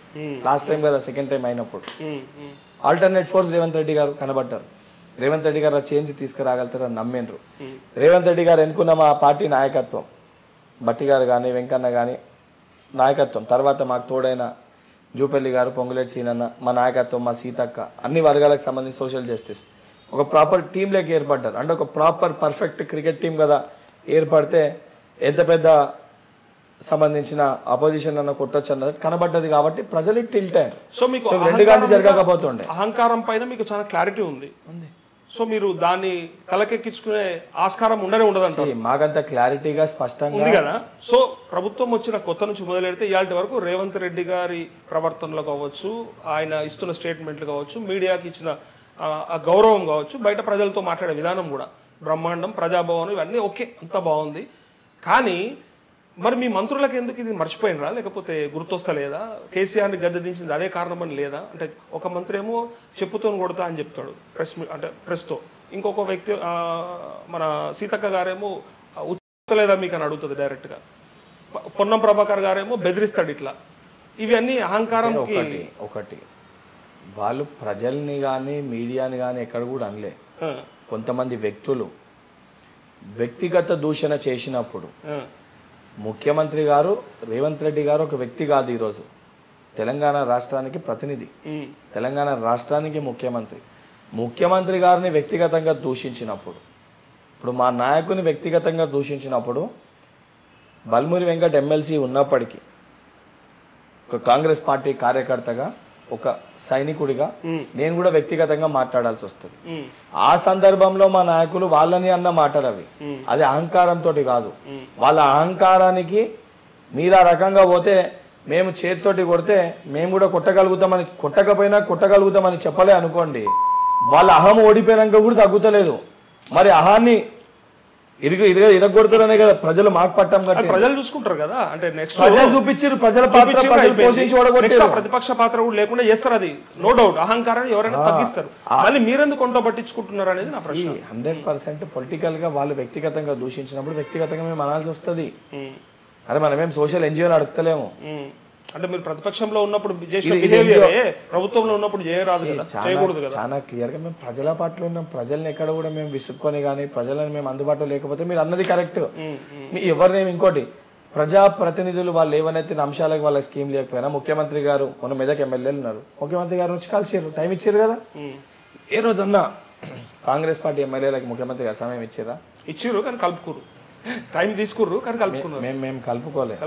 మేము వాళ్ళ సమస్య ఏంది, వచ్చి గ్రీవియన్స్ ఏమున్నాయి పరిష్కరిస్తాం. వాళ్ళే కలవమంటారు కదా. వాళ్ళు ముఖ్యమంత్రి రేవంత్ రెడ్డి ఉన్నప్పటికీ మా కేసీఆర్ మాకు ముఖ్యమంత్రి ఇంకా అని వాళ్ళు అదే ఫీలింగ్ లో ఉన్నారు. గుమ్మడికాయ దొంగోడు అంటే భుజాలు తరుముకుంటట్టు ఉంది. వాళ్ళు కలుస్తున్నారు, మేము ఏడో చెప్పలే. వాళ్ళే వచ్చారు, వాళ్ళే టైం తీసుకుని వాళ్ళే కలిసారు. మేము కలుస్తలేం అని వాళ్ళే బయట పోయి చెప్పు. ఎందుకంటే వాళ్ళ మధ్యలో వాళ్ళకి సఖ్యత లేదు, వాళ్ళ మధ్యలో వాళ్ళకి నమ్మకం లేదు. వాళ్ళ ముఖ్యమంత్రి వాళ్ళని రాణిస్తారు అంటే వాళ్ళ పాస్ట్ ముఖ్యమంత్రి ఎవరైతే వాళ్ళకి ముఖ్యమంత్రి ఎవరైతే వాళ్ళు అంటారో వాళ్ళు నమ్ముతలేరు. కాబట్టి వాళ్ళు బూడిద గది ఇట్లా రాసుకొని తోడ్చుకునే ప్రయత్నం చేతితో రబ్ చేస్తూ ఉంటారు. ఏమవుతుంది ముఖం పైన ఏదైనా మసి అంటుతే చేతితో దాన్ని దూడిస్తే ఏమవుతుంది? అయితే బయట ప్రజల్లో విస్తృతంగా ఉన్న చర్చ ఏముండే అంటే ఇట్లా రిజల్ట్ రాగానే 64 సీట్లు అనే ఫిగర్ చూసిన తర్వాత ఏ కష్టమే ప్రభుత్వం ఏర్పాటు చేస్తే అదిలతో అవుతుంది అన్నోళ్ళ నుంచి మొదలు పెడితే సరే చూస్తుంటే 2 నెలలు అయిపోయింది. కానీ ఇప్పటికీ కూడా ఇంకా దింపుడు గల ఆశలు చాలా మందికి ఉన్నాయి. త్వరలో పడిపోతుంది, వీళ్ళతో కాదు, వీళ్ళు చేయలేరు అని అంటున్నారు కదా. మీ ఇంటర్నల్గా ఏమనుకుంటున్నారు అసలు ఇదంతా వింటుంటే? ఒకటి ప్రజలు అంటే ఈ అసలు మర్డర్ కంటే పెద్ద మాట వీళ్ళు మాట్లాడేది. ఒక మర్డర్ చేస్తే కూడా శిక్ష కంటే ఇది చాలా పెద్ద మాట వీళ్ళు అనేది. ప్రజాస్వామ్యంలో ప్రజలు ఎన్నుకున్న ఒక ప్రభుత్వాన్ని కూల్చేస్తాము, కూలిపోతుంది, కూలగొట్టేస్తామని ప్రతిపక్షంలో ఉన్న మీరు ఇంకా అధికారంలో లేకపోయినా అధికారంలో ఉన్నామని ఒక మదంతో మాట్లాడితే అది రేపొద్దున ప్రజలు కానీ కాంగ్రెస్ పార్టీని గెలిపించిన ఏదైతే మేజర్ పాత్ర పోషించిన యువ కులం వాళ్ళు యాక్సెప్ట్ చేయరు. ప్రజలు తిరగబడతారు, నో డౌట్. అప్పుడంటే ప్రతిపక్షంలో కలుపుకున్నావు కానీ అట్లా చేస్తే ఏమైందో తెలుసా? అట్లా చేసే ప్రయత్నం చేస్తే ప్రజలు గుడ్డలు ఉడదీసి కొడతారు, కొడతారు. ఎందుకనంటే ఇదేమన్నా అప్పుడు ఇది అంతెందుకు ఎలక్షన్ లో వద్దు కదా, ఎమ్మెల్యే ఎలక్షన్ కూడా పెట్టకూర్రి. అన్ని పార్టీలకి ఇన్ని పైసలు పంపించేసేది. ఇప్పుడు సర్పంచ్ కౌన్సిలర్ యునానిమస్ అయినట్టు ఎమ్మెల్యేలు కూడా యునానిమస్. ప్రజల కోసం పని చేయకూర్రి. డబ్బు ఎంత వస్తుంది, నువ్వు ఇంత పంచుకో ఇక పని చేయదు. ఇక తీసేసారు సప్పుడేక. పుట్టింది కదా ఎట్లయితే ప్రధానమంత్రి లెక్క ఉన్నాడో ఇక అట్లనే ప్రధానమంత్రి లెక్క వాళ్ళు రాష్ట్ర ముఖ్యమంత్రి లెక్క పంచుకోర్రి. ఇవన్నీ కాంగ్రెస్ పార్టీ యాక్సెప్ట్ చేయదు. ఎందుకంటే స్వాతంత్రం కోసం కొట్లాడి ప్రాణాలు త్యాగం చేసిన వాళ్ళు కాంగ్రెస్ పార్టీలు ఉన్నారు. వాళ్ళ సిద్ధాంతాలతోటి కాంగ్రెస్ పార్టీ ఏర్పడ్డది. దాన్ని కూల్చే ప్రయత్నం చేసినా, దాని జోలికి వచ్చినా కాంగ్రెస్ పార్టీలో ఉన్న ప్రతి కార్యకర్త ఒక సైనికుడై దీనిపైన పోరాటం చేస్తాడు. ఆ బాధ్యత తెలంగాణ రాష్ట్రంలో బల్మూరి వెంకట్ తీసుకుంటారు. 420 అని చెప్పి మీ పేరు పెట్టి 420 గురించి మాట్లాడుతున్నా. 420 అనే పదం అంత ఈజీగా గుర్తుకొచ్చింది అంటే 420 గంటలకే అది గుర్తుకొస్తుంది. 420 గంటలకి అది గుర్తుకొస్తుంది. మరి ఆ 420 అనే పదం అన్నోళ్ళు ఎవరో ఆ 420 మీకే తెలవాలి. అది చూసారు మీరు కాబట్టి మీకే తెలవాలి ఎవరు అన్నారు. మీరు కూడా చూస్తారు, అందరికి వస్తాయి అవి బహిరంగంగా లేఖనే వచ్చింది. ఫస్ట్ ఎవరు అన్నారు ఆ 420 గురించి మాట్లాడుతుర్రా? వాళ్ళు ఫస్ట్ లెక్క చదువుకోమన్నారు. లెక్కలు చక్కగా రానట్టున్నాయి. 421, 22 ఉన్నాయి. వాళ్ళు రెండింటిని కుదించి 420కి తెచ్చుకున్నట్టు. అంటే మీరేం చెప్తున్నారంటే మేము అంతకంటే ఎక్కువ అంటున్నారు. 420 కాదు, మేము అంతకంటే ఎక్కువ అని చెప్తారా? ఇప్పుడు మొదటికెళ్ళి మీరు అంకెలు లెక్క పెట్టుకుంటూ వస్తే 415, 416, 417, 18, 19, 420 అని వస్తుంది. ఆ 420 దాని పదం వేరే రకంగా అని చెప్తారని చెప్పి మీరు లెక్కలు చదివినప్పుడు 419కి వెళ్ళి 421 అని అనుకుంటా పోరు కదా, అన్నారు కదా. 420 తీస్తారు కదా. అది చూసే విధానం బట్టి ఉంటుంది. ఇప్పుడు వాళ్ళు ఆ రకంగా 420 గురించి వాళ్ళు మాట్లాడితే దానికి సమాధానం చెప్పి మా సమయము ఈ వ్యక్తిగత విమర్శలు చేయడానికి ప్రజలు మాకు పట్టం పట్టలే. వాళ్ళ సంక్షేమం కోసము తెలంగాణ బంగారు భవిష్యత్తు కోసము బాటలు వేయాలని ప్రజలు మమ్మల్ని వాళ్ళని గెలిపించింది కూడా 39 మంది ఎమ్మెల్యేలు. అంటే అంతమంది ప్రజలు కోరుకుంటేనే వాళ్ళ పొజిషన్ లో ఉన్నారు. వాళ్ళు అడిగే పరిస్థితి ఉంటుంది, మీరు సమాధానం చెప్పాల్సిందే. అదే మేము సమాధానం చెప్పము. వ్యక్తిగత విమర్శలు అంటే మీరు అసెంబ్లీ చేసిన విమర్శని మీరు గత అసెంబ్లీకి మొన్న జరిగిన అసెంబ్లీకి తేడా ఉందా లేదా? గత అసెంబ్లీలో అట్లీస్ట్ అంటే కేసీఆర్ గారి పైన ఒక్క ఈగ కూడా వాలకుండా చూసుకున్న మంత్రులు ఎమ్మెల్యేలను చూస్తే ఇది రివర్స్ కనిపిస్తుంది. మరి రేవంత్ రెడ్డి గారిని ఒంటరి చేసిండు, కరెక్ట్ టీం లేదు. ఎందుకంటే వాళ్ళ పైన మాటల దాడి చేయడానికి ఇటు పక్క సరైన వ్యక్తి లేడు. ఒక సినిమా స్టార్ట్ అయినప్పుడు మొదట్లో హీరో దెబ్బలు తింటాడు, హీరో చచ్చిపోయాడని అనుకుంటారు. క్లైమాక్స్ అనే కదా మీకు అసలు తెలిసేది, హీరోనే ఉంటాడు, విలనే అని చెప్పని. విలన్ అయితే గెలవడు కదా. ఆట ఇప్పుడే ప్రారంభమైంది. ఫస్ట్ నుంచి మెల్లగా స్టార్ట్ ఆట ఇప్పుడే ప్రారంభమైంది. ఇప్పుడు మొన్నటి వరకు టీంలో మండలిలో ఎవరు లేకుండే, ఇప్పుడు మండలిలో వచ్చినా కదా, రేపు పొద్దునకెళ్ళి చూస్తారు కదా. రేవంత్ అన్న గురించి రేవంత్ అన్న దాకా పోవాలంటే మా మంత్రులు మండలికి. కానీ ఇక్కడ అంటే అసెంబ్లీలో మంత్రులుగా ఇవ్వాల్సిన అవకాశం రేపు పొద్దున ఏర్పడే మంత్రివర్గంలో కూడా 2-3 కరెక్ట్ పర్సన్స్ ఉండాలి. రేపు పొద్దున ఏర్పడే మంత్రివర్గంలో కూడా బలమైన యంగ్స్టర్స్ ని ఉన్న దాంట్లో ఒకరిని తీసుకుంటారు, అందులో ఉన్న దాంట్లో తీసుకుంటారు. తప్పనిసరిగా వాళ్ళు రేవంత్ అన్నకు అండగా నిలబడతారు. మండలి పరంగా నేను కానీ నాకు బాటలు నేర్పనీకి దశ దిశ నేర్పించనీకి గురువర్యులు పెద్దలు జీవన్ రెడ్డి గారు అందులో ఉన్నారు. వారితో పాటు ఈరోజు కోదండరామ్ గారికి కూడా అవకాశం వచ్చింది, వారు కూడా అందులో ఉంటారు. న్యూస్ దానికి సంబంధించి సియాసత్ వారు కూడా అలీఖాన్ గారు కూడా అందులో ఉన్నారు. కాబట్టి వీళ్ళందరి దగ్గర ఇన్పుట్స్ తీసుకొని అందరికంటే చిన్నవాడిని కాబట్టి ఒక పాత్ర పోషిస్తూ రేపొద్దున నాలుక మరికొంతమందికి అవకాశాలు వస్తాయి. రేవంత్ రెడ్డి గారు ఒక యువ సైన్యాన్ని ఏర్పాటు చేస్తారు. ఆ యువ సైన్యంలో మొదటి ఇటుక బల్మురి వెంకట్. అంటే మొన్నటి అసెంబ్లీ సమావేశాల్లో చూస్తే ఆ బావా బామ్మర్దులని ఎదుర్కొనే పరిస్థితి లేదా రేవంత్ రెడ్డి ఉన్నటువంటి వర్గానికి. ఇంకొకటి ఏంటంటే వాళ్ళు ఇంకా అధికారంలో ఉన్నట్టే బిహేవ్ చేయడము, అట్లనే మాట్లాడడము, అవే లెక్కలు చేయడము. అసలు మీరు ఇచ్చిన శ్వేతపత్రంలో అన్ని తప్పుల తడకగా ఉన్నాయి, మీరు ఏడికలో తీసుకొచ్చి మీకు నచ్చినట్టుగా రాసుకొని పెట్టారని చెప్పడం ఇదంతా ఎందుకు మీరు దాన్ని కరెక్ట్ గా బడ్జెట్ సెషన్ లో చూస్తారు? ఫెయిల్ అయినట్టు అనిపించింది అది అక్కడ కొంత. ఫెయిల్ కాదు అంటే గతంలో మీరు నియంత్రణ లేక పరిపాలించి ఒకటే వాయిస్ కనబడడం, ఒకటే వాయిస్ వినబడడం, ఒకలే మాట్లాడాలన్నట్టు చూపించారు.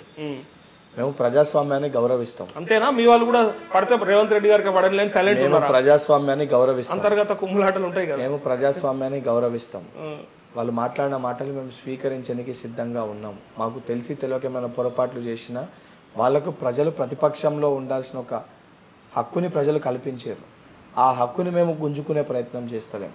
మేమేమైనా తప్పులు చేసినా వారు మా దృష్టికి తీసుకొని వస్తే అది ప్రజల సంక్షేమం కోసం మంచిదే కదా అని అందులో పాజిటివిటీని మేము తీసుకుంటున్నాం. మేమంటే నియంత్రణ లేక పరిపాలించాలి, గుంజుకోవాలంటే మీరన్న ఇదే బామర్దులు తప్ప ఎవరు మిగిలరు అట్లా. మేము అట్లా గుంజాలి. వాళ్ళు ఛాలెంజ్లు చేసిర్రు, తొడలు కొట్టిర్రు, మీసాలు తిప్పిర్రు. మీరు ఏ ఎంక్వైరీలు వేసుకుంటారో వేసుకోండి, విద్యుత్ పైన వేస్తారా, కాళేశ్వరం పైన వేస్తారా, దేనిపైన ఏ అవినీతిని బయట అని చెప్పిండ్రు కదా. మరి సమాధానం ఏంది తాత్సారం అని కాలము సమయము సమాధానం చెప్తారు. Time will show everything what is practical అనేది. చట్టం తన పను తాను చేసుకొని పోతుంది. వాళ్ళు ఏం తప్పులు చేసారో రేపు పొద్దున ఎంక్వైరీలు ఉంటాయి, జ్యుడిషియల్ ఎంక్వైరీలు ఉంటాయి, న్యాయస్థానం ముందు పోతుంది. తప్పు చేసిన వాళ్ళు ఎవరన్నా ఎంత అహంకారం ఉన్నా, ఎంత డబ్బు బలం ఉన్నా, ఎంత లాబీ చేసి బయట లోపల పోకుండా ప్రయత్నించినా 100% లోపల పోవడం అనేది ఖాయం. బాగా సోషల్ మీడియాలో అట్లే అండ్ బయట ప్రజలలో విస్తృతంగా వచ్చిన చర్చ ఏంటంటే ఐటీ మినిస్టర్గా కేటీఆర్ఏ బ్రహ్మాండంగా పనిచేసేవాడు, చేస్తుండే. సో అలాంటి వాడిని కోల్పోయినామనే బాధలో యువకులు ఉన్నట్టుగా, విద్యార్థులు ఉన్నట్టుగా చూసిరా మీరు కూడా చూసారు కదా. కరెక్టే. ఐటీ రంగాన్ని దుర్వినియోగం చేసి పేపర్ లీకులు చేయడము, ఐటీ రంగాన్ని ఉపయోగించుకొని వ్యక్తిగత లాభం కోసం అడ్డగోలుగా తెలంగాణ భూమిని అమ్మడము, ఐటీ రంగాన్ని అడ్డం పెట్టుకొని ఇతర దేశాల్లో ప్రాపర్టీలు కొనుక్కోవడము, ఏ రకంగా పనిచేసారో మాకు కూడా తెలుసు. శ్రీధర్ అనే ఇస్ ద బెస్ట్ పర్సన్ ఆ స్థానంలో. తప్పనిసరిగా వారు ఒక మార్క్ వేస్తారని ఒక నమ్మకం ఉంది. ఎందుకంటే వారికి ఉన్న అనుభవం చాలా పెద్దది. వీళ్ళంతా కష్టం చేసి వచ్చిన వాళ్ళు, వీళ్ళు కింది స్థాయికి వెళ్ళి ఇక్కడ దాకా వచ్చారు. కేసీఆర్ గారు ముఖ్యమంత్రి ఉన్నప్పుడు ఎక్కడికి వెళ్ళి ఇక్కడ పారాషూట్ లెక్క వీళ్ళు ఎవరు ల్యాండ్ కాలేదు. వీళ్ళంతా క్షేత్రస్థాయికి వెళ్ళి అడుగులేస్తూ ఇక్కడ దాకా వచ్చారు. అందరూ మా మంత్రివర్గంలో ఉన్న అందరూ సరే శ్రీధర్ అన్న ఒక ఫాదర్తో లెగసీతో వచ్చిందేమో కానీ మిగతా ఆల్మోస్ట్ నాకు తెలిసి వేరే వాళ్ళందరూ కూడా సొంతంగా శ్రీపాదరావు గారి కొడుకు అదొక శ్రీధర్ అన్నకు తప్ప మంత్రివర్గంలో మిగతా అందరు కూడా పొలిటికల్ బ్యాక్గ్రౌండ్ ఎవరికి లేదు. బట్టి గారికి మళ్ళీ అనంతరాములు గారు ఉన్నా కూడా వారు ఇక్కడ బట్టి గారు మరి సొంతంగానే వారిచ్చేవారు ఖమ్మంలో చేసుకొని, వారు మధురా కాన్స్టిట్యున్సీలో వారికి లేకపోయినా వారు చేసుకొని అందరూ పొంగులేటి సీనన్న కానివ్వండి, లేకపోతే జూపల్లి కృష్ణారావు గారు కానివ్వండి, లేకపోతే కొండా సురేఖమ్మ కానివ్వండి, సీతక్క కానివ్వండి, అందరూ అంటే మంత్రివర్గంలో ఉన్న మంత్రులు అందరూ కూడా, పొన్నమన్న కానివ్వండి, అందరూ కూడా క్షేత్రస్థాయికి వెళ్ళి వచ్చిన వాళ్ళు. వాళ్ళకి అన్నీ తెలుసు. వాళ్ళ యొక్క పారాషూట్లు ఎవరు ఇందులో లేరు. అండ్ 100% నేను చెప్తున్నా, మినిమం 15 సంవత్సరాలు రేవంత్ రెడ్డి గారు ముఖ్యమంత్రి లేకుంటారు, కాంగ్రెస్ పార్టీ అధికారంలో. అంటే బీఆర్ఎస్ కూడా అట్లే చెప్పింది, 30 ఏళ్ళు ఉంటాడు మా కేసీఆర్, బతికేదాకా ఆయనే సచ్చదాకా ఆయనే అన్నారు. మేము బతికేదాకా సచ్చదాకా అని చెప్తలేము. కాంగ్రెస్ పార్టీలో ఒక టైం వచ్చినాక రేవంత్ రెడ్డి గారికి ఏజ్ వస్తే కొత్తలోకి అవకాశం ఇస్తారు. వాళ్ళ లెక్క సచ్చదాకా మేమే ముఖ్యమంత్రి ఉండాలనే ఆలోచన కాంగ్రెస్ పార్టీ నాయకులకు ఉండదు. సమయం వచ్చినప్పుడు స్థానాలు నిడిచిపెట్టి ఇంకొకరికి అవకాశం ఇచ్చే ఒక విజన్ తోటి ఉంటుంది. దావోస్ నుంచి ఎన్ని తీసుకొచ్చారు పెట్టుబడులు, ఏం జరిగింది మరి? అంటే గతంలో కేటీఆర్ చెప్పిన విషయం చూస్తే మేము తీసుకొచ్చింది ఎక్కువ. మేము తీసుకొచ్చింది ఎక్కువ అంటే 2 సిస్టమ్ ఉంటాయి. దావోస్ పర్యటన తర్వాత అదాని మీరు తప్పుదో పట్టిరు, అదానికి మీరు సపోర్ట్ చేస్తున్నారు అంటే ఇప్పుడు ఒక వస్తువు ఉంటుంది. నేను అనేక ఇంటర్వ్యూలలో కూడా చెప్పిన ఒక వస్తువు విలువ 500 రూపాయలు ఉంటుంది. కేటీఆర్ గారు దాన్ని 100 రూపాయలకే వాళ్ళకి అమ్మి వీళ్ళు 100 రూపాయలు కమిషన్ తీసుకొని 300 రూపాయలు ప్రజా డబ్బుని దుర్వినియోగం చేశారు.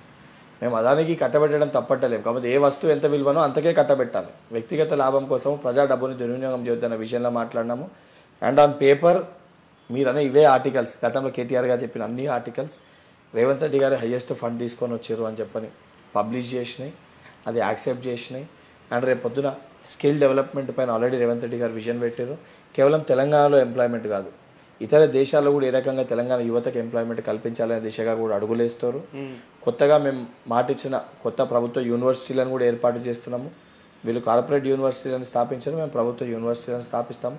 100% ముఖ్యమంత్రి ఏ విధంగా ఉండాలంటే యావత్ భారతదేశంలో తెలంగాణ ముఖ్యమంత్రి రేవంత్ రెడ్డి గారు లెక్క ఉండాలని గర్వపడే విధంగా రేవంత్ రెడ్డి గారు పనిచేస్తారని ఒక ఎమ్మెల్సీగా ఎన్ఎస్ఓ రాష్ట్ర అధ్యక్షులకి కాదు, తెలంగాణ పౌరునిగా రేవంత్ రెడ్డి గారిని దగ్గరికి వెళ్ళి చిన్నతనంకి వెళ్ళి చూసిన ఒక వ్యక్తిగా ఆ నమ్మకం విశ్వాసం నాకుంది. బట్ ఆ స్టేట్మెంట్ ని రివర్స్ గా చెప్తున్నాయి బీఆర్ఎస్ వర్గాలు. ఇలాంటి ముఖ్యమంత్రి మాకున్నది, గతంలో ఐటీ మినిస్టర్ గా కేటీఆర్ ఇంగ్లీష్ కూడా మాట్లాడడం వస్తలేదు. ఒక విషయము అంటే వారు చదివిన చదువు తెలుగు మీడియంకి వెళ్ళి చదువుకొని సమస్యలు ఎదుర్కొని అన్ని విధాలుగా అన్ని బాధలు అనుభవించి ఈరోజు ఆ స్థాయికి వచ్చారు. అంటే తెలుగు మీడియంలో చదువుకున్న వాళ్ళని, చిన్నప్పుడు కష్టపడి చదువుకున్న వాళ్ళని ఇంగ్లీష్ రాకపోతే వాళ్ళ గురించి మీరు వారిని కించపరిచినట్టు పరిపాలనకు సంబంధమే లేని విషయం ఆ రకంగా మాట్లాడితే ప్రజలు దాన్ని యాక్సెప్ట్ చెయ్యరు. ప్రజలకు కావాల్సింది హిందీలు ఇంగ్లీష్లు కావు, ఉన్న సమస్యలు. ఇంకోటి రేవంత్ రెడ్డి గారు పార్లమెంట్ పోయినప్పుడు కూడా హిందీ మాట్లాడడానికి రాదు, ఏం మాట్లాడతారు. ఎగ్జాక్ట్ 4 years తర్వాత రేవంత్ రెడ్డి గారి స్పీచ్ చూస్తే మాట్లాడిన వ్యక్తులే హ్యాట్స్ ఆఫ్ చెప్పారా చెప్పలేదా? మా ముఖ్యమంత్రి గారు చాలా fast learner, is a very good learner. ఇప్పుడు అన్నారు కదా, నెక్స్ట్ పర్యటనలో మా ముఖ్యమంత్రి గారి స్పీచ్ చూస్తే మాట్లాడిన వ్యక్తులే నోరెళ్ళ పెడతారు. ఎందుకంటే అట్లా ట్రోల్ చేసినప్పుడు కొంచెం బాధ అనిపిస్తుంది కదా మీ కార్యకర్తలకు కానీ నాయకులకు కానీ. మేము ట్రోల్స్ ఇవన్నీ పట్టించుకునే దాంట్లో లేము అన్న. మేము ఆల్రెడీ పబ్లిక్ మాకు మ్యాండేట్ ఇచ్చారు, పబ్లిక్ సంక్షేమం కోసం ఆలోచిస్తాం తప్ప ట్రోల్కి కౌంటరు ప్రజా డబ్బుని దాంట్లో వేస్ట్ చేసి ఆ పబ్లిసిటీకి వేస్ట్ చేసే ఉద్దేశం మాకు లేదు. అదే డబ్బు మేము డెవలప్మెంట్కి పెట్టాలనుకుంటున్నాం, అదే దిశగా మా అడుగులు ఉంటాయి. చివరి ప్రశ్న ఏంటంటే వెంకట్ భాయ్, అంటే మండలిలో మీకంటే పెద్దల సభ, పేరే పెద్దల సభ, మీ వయసు కంటే డబుల్ ఉంటారు డెఫినెట్గా. 50-60 సంవత్సరాల పైన ఉన్నటువంటి వాళ్ళు ఉండే సభలో మీకు అవకాశం వచ్చింది. It's a great opportunity. Maybe నాకు తెలిసి దేశంలో కూడా ఎవరు లేరనుకుంటా ఉన్న చట్టసభలలో. ఆ మండలిలో మీకు అవకాశం వచ్చింది కదా, సో నేను మరి వీళ్ళకు సరితూగలుగుతానా, అంటే నేను వీళ్ళతో పాటు మాట్లాడగలుగుతానా అనే ఒక భయం కానీ ఉందా అని మీకు ఏమన్నా ఎక్కడన్నా యాంగ్జైటీ? ఎవరికన్నా ఉంటుంది. ఇప్పుడు మనం ఒక కాలేజీలో జాయిన్ అయినప్పుడు కోర్స్ ఒకటేసారి చేంజ్ అయిపోయినప్పుడు ఎవరికన్నా కొంచెం భయం ఉంటుంది. అదేవిధంగా ఈరోజు పెద్దలు మేధావులు ఉన్నారు ఆ సభలో. సో వాళ్ళ దగ్గర మాట్లాడినప్పుడు అంకెలు కానివ్వండి, సబ్జెక్ట్ నాలెడ్జ్ తోటి మాట్లాడాలి, ఏది పడితే అది మాట్లాడాలి. ఇంకోటి అక్కడ చాలా గౌరవిస్తూ మాట్లాడాలి. ఎందుకంటే అందరికంటే చిన్నవాడిని ఉంటాయి కాబట్టి, అందరు నాకంటే పెద్దోళ్ళు కాబట్టి, అందరినీ కలుపుకుపోయి అందరినీ గౌరవించే విధంగా నేను మాట్లాడే ప్రసంగాలు ఉండాలి. కాబట్టి మొదటగా నేను ఇప్పుడు మళ్ళీ స్కూల్కి వెళ్ళి నేర్చుకున్నట్టు అన్ని సబ్జెక్ట్స్ పైన గ్రిప్ తెచ్చుకునే ప్రయత్నం చేస్తున్నాను. ఆల్రెడీ నేను అన్ని రిఫర్ చేస్తున్నాను, అన్నిటిపైన ఏ అంశాలు ఉన్నాయో. గతంలో పెద్దలు సభలో ఏమేమి మాట్లాడినరో, లాస్ట్ టైం ఉన్న మండలి సెషన్స్ కానీ దానికంటే ముందు ప్రభుత్వాల్లో కానీ ఏమేమి తీసుకొచ్చారు, ఏమేమి కొత్త కొత్త చట్టాలు తీసుకొచ్చారు, ఏమేమి పైన ఏమేమి ఇష్యూస్ ఉన్నాయి, అవన్నిటిపైన గ్రిప్ తెచ్చుకొని నేను కూడా తొందరగా నేర్చుకోగలుగుతాను. ఏదన్నా నేర్చుకొని కంప్లీట్ సబ్జెక్ట్ నాలెడ్జ్ తోటి సమస్యలు అంటే అవగాహన ఉంది ఆల్రెడీ, ఏం చూసినా కాబట్టి, అనుభవించిన కాబట్టి ఆ రకంగానే పనిచేస్తా. అండ్ ఎక్కడన్నా తెలిసి తెలియక ఏమైనా పొరపాట్లు జరిగినా, తప్పు చేసిన తర్వాత సభాముఖంగా మీడియా ముఖంగానే నాకు తప్పైంది క్షమించుర్రి, తప్పుని సరిదిద్దుకుంటా అని చెప్పి చెప్తాను. రైట్ పర్సన్ రాంగ్ ప్లేస్ లో ఉన్నాడేమో అని అనిపిస్తుంది ఓసారి. అంటే మీరు ఉండాల్సింది అంటే కొట్లాడాల్సిన ప్లేస్ లో మీరు ఇప్పుడు ఉన్నది పెద్దల్లాగా ఆలోచించి అంటే ఒకటి చెప్తా, మేధావుల్లాగా ఉండాల్సిన ఒకటి దాని ఏజ్ పరిమితి 30 తర్వాత ఎవరికైనా పెట్టవచ్చు. అందులో 30 పైన యువతకు సంబంధించిన డెసిషన్స్ కూడా పెద్దల సభలో తీసుకుంటారు. సో ఆ డెసిషన్స్ తీసుకోవాలంటే వాళ్ళ మధ్యలో సమస్యలు అనుభవించినోడు, ఎదుర్కొన్నాడు, అవగాహన ఉన్నాడు ఒకటి ఉండాలని సందర్భంలో అనుభవించి ఉంటారు. కానీ ఇప్పుడు డెసిషన్స్ అన్ని ఏజ్ గ్రూప్ తీసుకుంటారు కదా మండలిలో, కొత్త పెద్దోళ్ళే కాదు కదా, చిన్నోళ్ళే కూడా తీసుకుంటారు కదా. తీసుకున్నప్పుడు వాళ్ళ విజన్, వాళ్ళ వే ఆఫ్ థింకింగ్ వేరే ఉంటది. మా వే ఆఫ్ థింకింగ్ కూడా అక్కడ పెట్టాలి. పిల్లలంటే ఏజ్ గ్రూప్ లేదు కదా, ప్రొవిజన్ లేదు కదా, ఉన్న ప్రొవిజన్ తీసుకోగలుగుతారు కదా, దగ్గర కనెక్ట్ అది, అందుకు అవకాశం కల్పించారు. ఇది మారాలి అంటే ఈ సిస్టమే మారాలి. పెద్దల సభ అయినప్పటికీ 30 సంవత్సరాలు దాటితే పెద్ద అయినట్టే. అందుకే దాని ఏజ్ పరిమితి 30 పెట్టిరు కదా. మీరు అన్నట్టు పెద్దల సభ అని చెప్పి 50-55 పెట్టలే కదా. నాకు తెలిసి ఎమ్మెల్యేకి 24, ఎంపీకి కూడా 24, రాజ్యసభకి 35, దీనికి ఎమ్మెల్సీకి 30. సో ఆ మార్పు తీసుకురావాలి, యువతని ప్రోత్సహించాలని చెప్పి మీరనే పెద్దల సభకి ఒక యువకుని ప్రోత్సహించడమని కాంగ్రెస్ పార్టీ భారతదేశం మొత్తం యువతకు ఒక మెసేజ్ ఇవ్వాలి. అంటే కేవలము ఆర్గనైజేషన్లో పనిచేస్తే ఓడిపోయే సీట్ ఇస్తారు, కష్టమైన సీట్ ఇస్తారు అంతే తప్ప కానీ కేక్ వాక్గా ఏమి ఇయ్యరు అని ఒక మెసేజ్ ఉంది కదా, అది కాదు. కష్టపడితే పార్టీ ఏ రికగ్నేషన్ అని ఇస్తుందని ఒక మెసేజ్ ఇవ్వాలని చెప్పి రాహుల్ గాంధీ గారు ఒక విజన్ తోటి రేవంత్ రెడ్డి గారు నూతనంగా తీసుకున్న ఒక డెసిషన్లో నాకు ఈ అవకాశం ఇచ్చారు. వాళ్ళు ఇచ్చిన అవకాశాన్ని 100% తెలంగాణ పాలిటిక్స్లో నా మార్కుని నేను సృష్టిస్తాను. మీ ఇంట్లో కానీ లేకపోతే మీ సర్కిల్లో కానీ అనుకోవట్లేదా వెంకట్ నీకు మంచిగా కళ్ళం వేసినట్టు వేసిండ్రు, అంటే నిన్ను కంట్రోల్ చేయడానికి నీ ఆవేశాన్ని నిన్ను తీసుకుపోయి ఒక లేని పెద్దరికాన్ని ఆపాదించే ప్రయత్నం చేసిర్రు, ఇక నువ్వు ఇక ఇట్లా ఉండాలని ఫిక్స్ అయిపోతావు. ఒకటి అనలే, నా ఆవేశాన్ని ఎవరు కూడా అణచివేయలేరు. నా ఆవేశాన్ని కదా ఇప్పుడు ఉన్న ఆవేశాన్ని ఒక డైరెక్షన్ ఒక విజన్లో తీసుకొని వెళ్తాను. నా ఆవేశాన్ని ఒక డైరెక్షన్ ఒక విజన్లో తీసుకొని వెళ్తాను. ఆవేశం అవసరము, అట్ ద సేమ్ టైం ఆలోచన కూడా అవసరం. బహుశా వెంకట్కి ఆవేశమే ఉంది, ఆలోచించాలని చెప్పి భావించి ఆలోచన ఆవేశం రెండూ కలిస్తే ఒక సరైన డైరెక్షన్ లో వెంకట్ అడుగులేస్తే రేపు మరికొంత ఎంతో మంది యువతకు ఆదర్శంగా నిలుస్తారని చెప్పి నాకు అవకాశాన్ని ఇచ్చారు. అవకాశం అనేది ఒక్కొక్కరికి ఒక్కో రకంగా వస్తుంది. అంటే రేపు పొద్దున ఇది ఇక్కడ ప్రూవ్ చేసుకుంటే ఎందులో ఇంక వేరే దాంట్లో ప్రూవ్ చేసుకోవాల్సిన అవసరం లేదు. ఇక్కడనే నేను నా మార్క్ నేను వేయగలిగితే నేను ఎక్కడైనా కూడా పని చేయగలుగుతానని అందరూ భావిస్తారు. ఇచ్చిన అవకాశాన్ని నాకు ఒక గోల్డెన్ ఆపర్చునిటీ, ఒక బాధ్యతగా స్వీకరిస్తూ ఇది ఒక స్టార్టింగ్ స్టెప్ లెక్క భావిస్తూ నాకు కొద్దో గొప్ప ఏదైనా కోపము అహంకారం అది ఇది ఉన్నా దాన్ని కూడా కంప్లీట్గా తుడిచిపెట్టేసి నాకంటే పెద్దోళ్ళు అయితే వాళ్ళ ఆశీర్వాదం తీసుకొని, వయసులో నాకంటే సమానం ఉన్న వాళ్ళైతే వాళ్ళ బొత్తులో తలకాయ పెట్టు వాళ్ళని బతిమాలుకొని, నాకంటే చిన్న వాళ్ళైతే గదవ పట్టుకొని తెలంగాణ రాష్ట్ర అభివృద్ధి కోసము, తెలంగాణ ప్రజల సంక్షేమం కోసము, నా యువ కులాని కోసము ఆ దిశగా నేను పనిచేస్తా. దానికి ఏ ఇన్పుట్స్ ఇచ్చినా ఏ ప్రాబ్లమ్స్ ఉన్నా ప్రతి ప్రజలకి, నా కుటుంబ సభ్యులకి, తెలంగాణలో ఉన్న నా కుటుంబ సభ్యులకి అంటే తెలంగాణ ప్రజానికానికి అందరికీ అందుబాటులో ఉంటాను.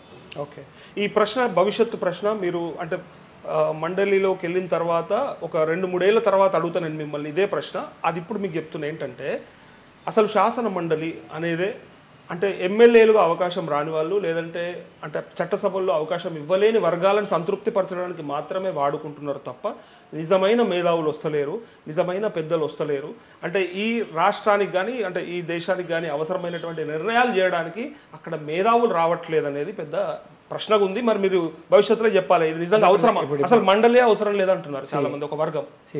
ఇప్పుడు దానికి అడుగులు పడ్డాయి కదా,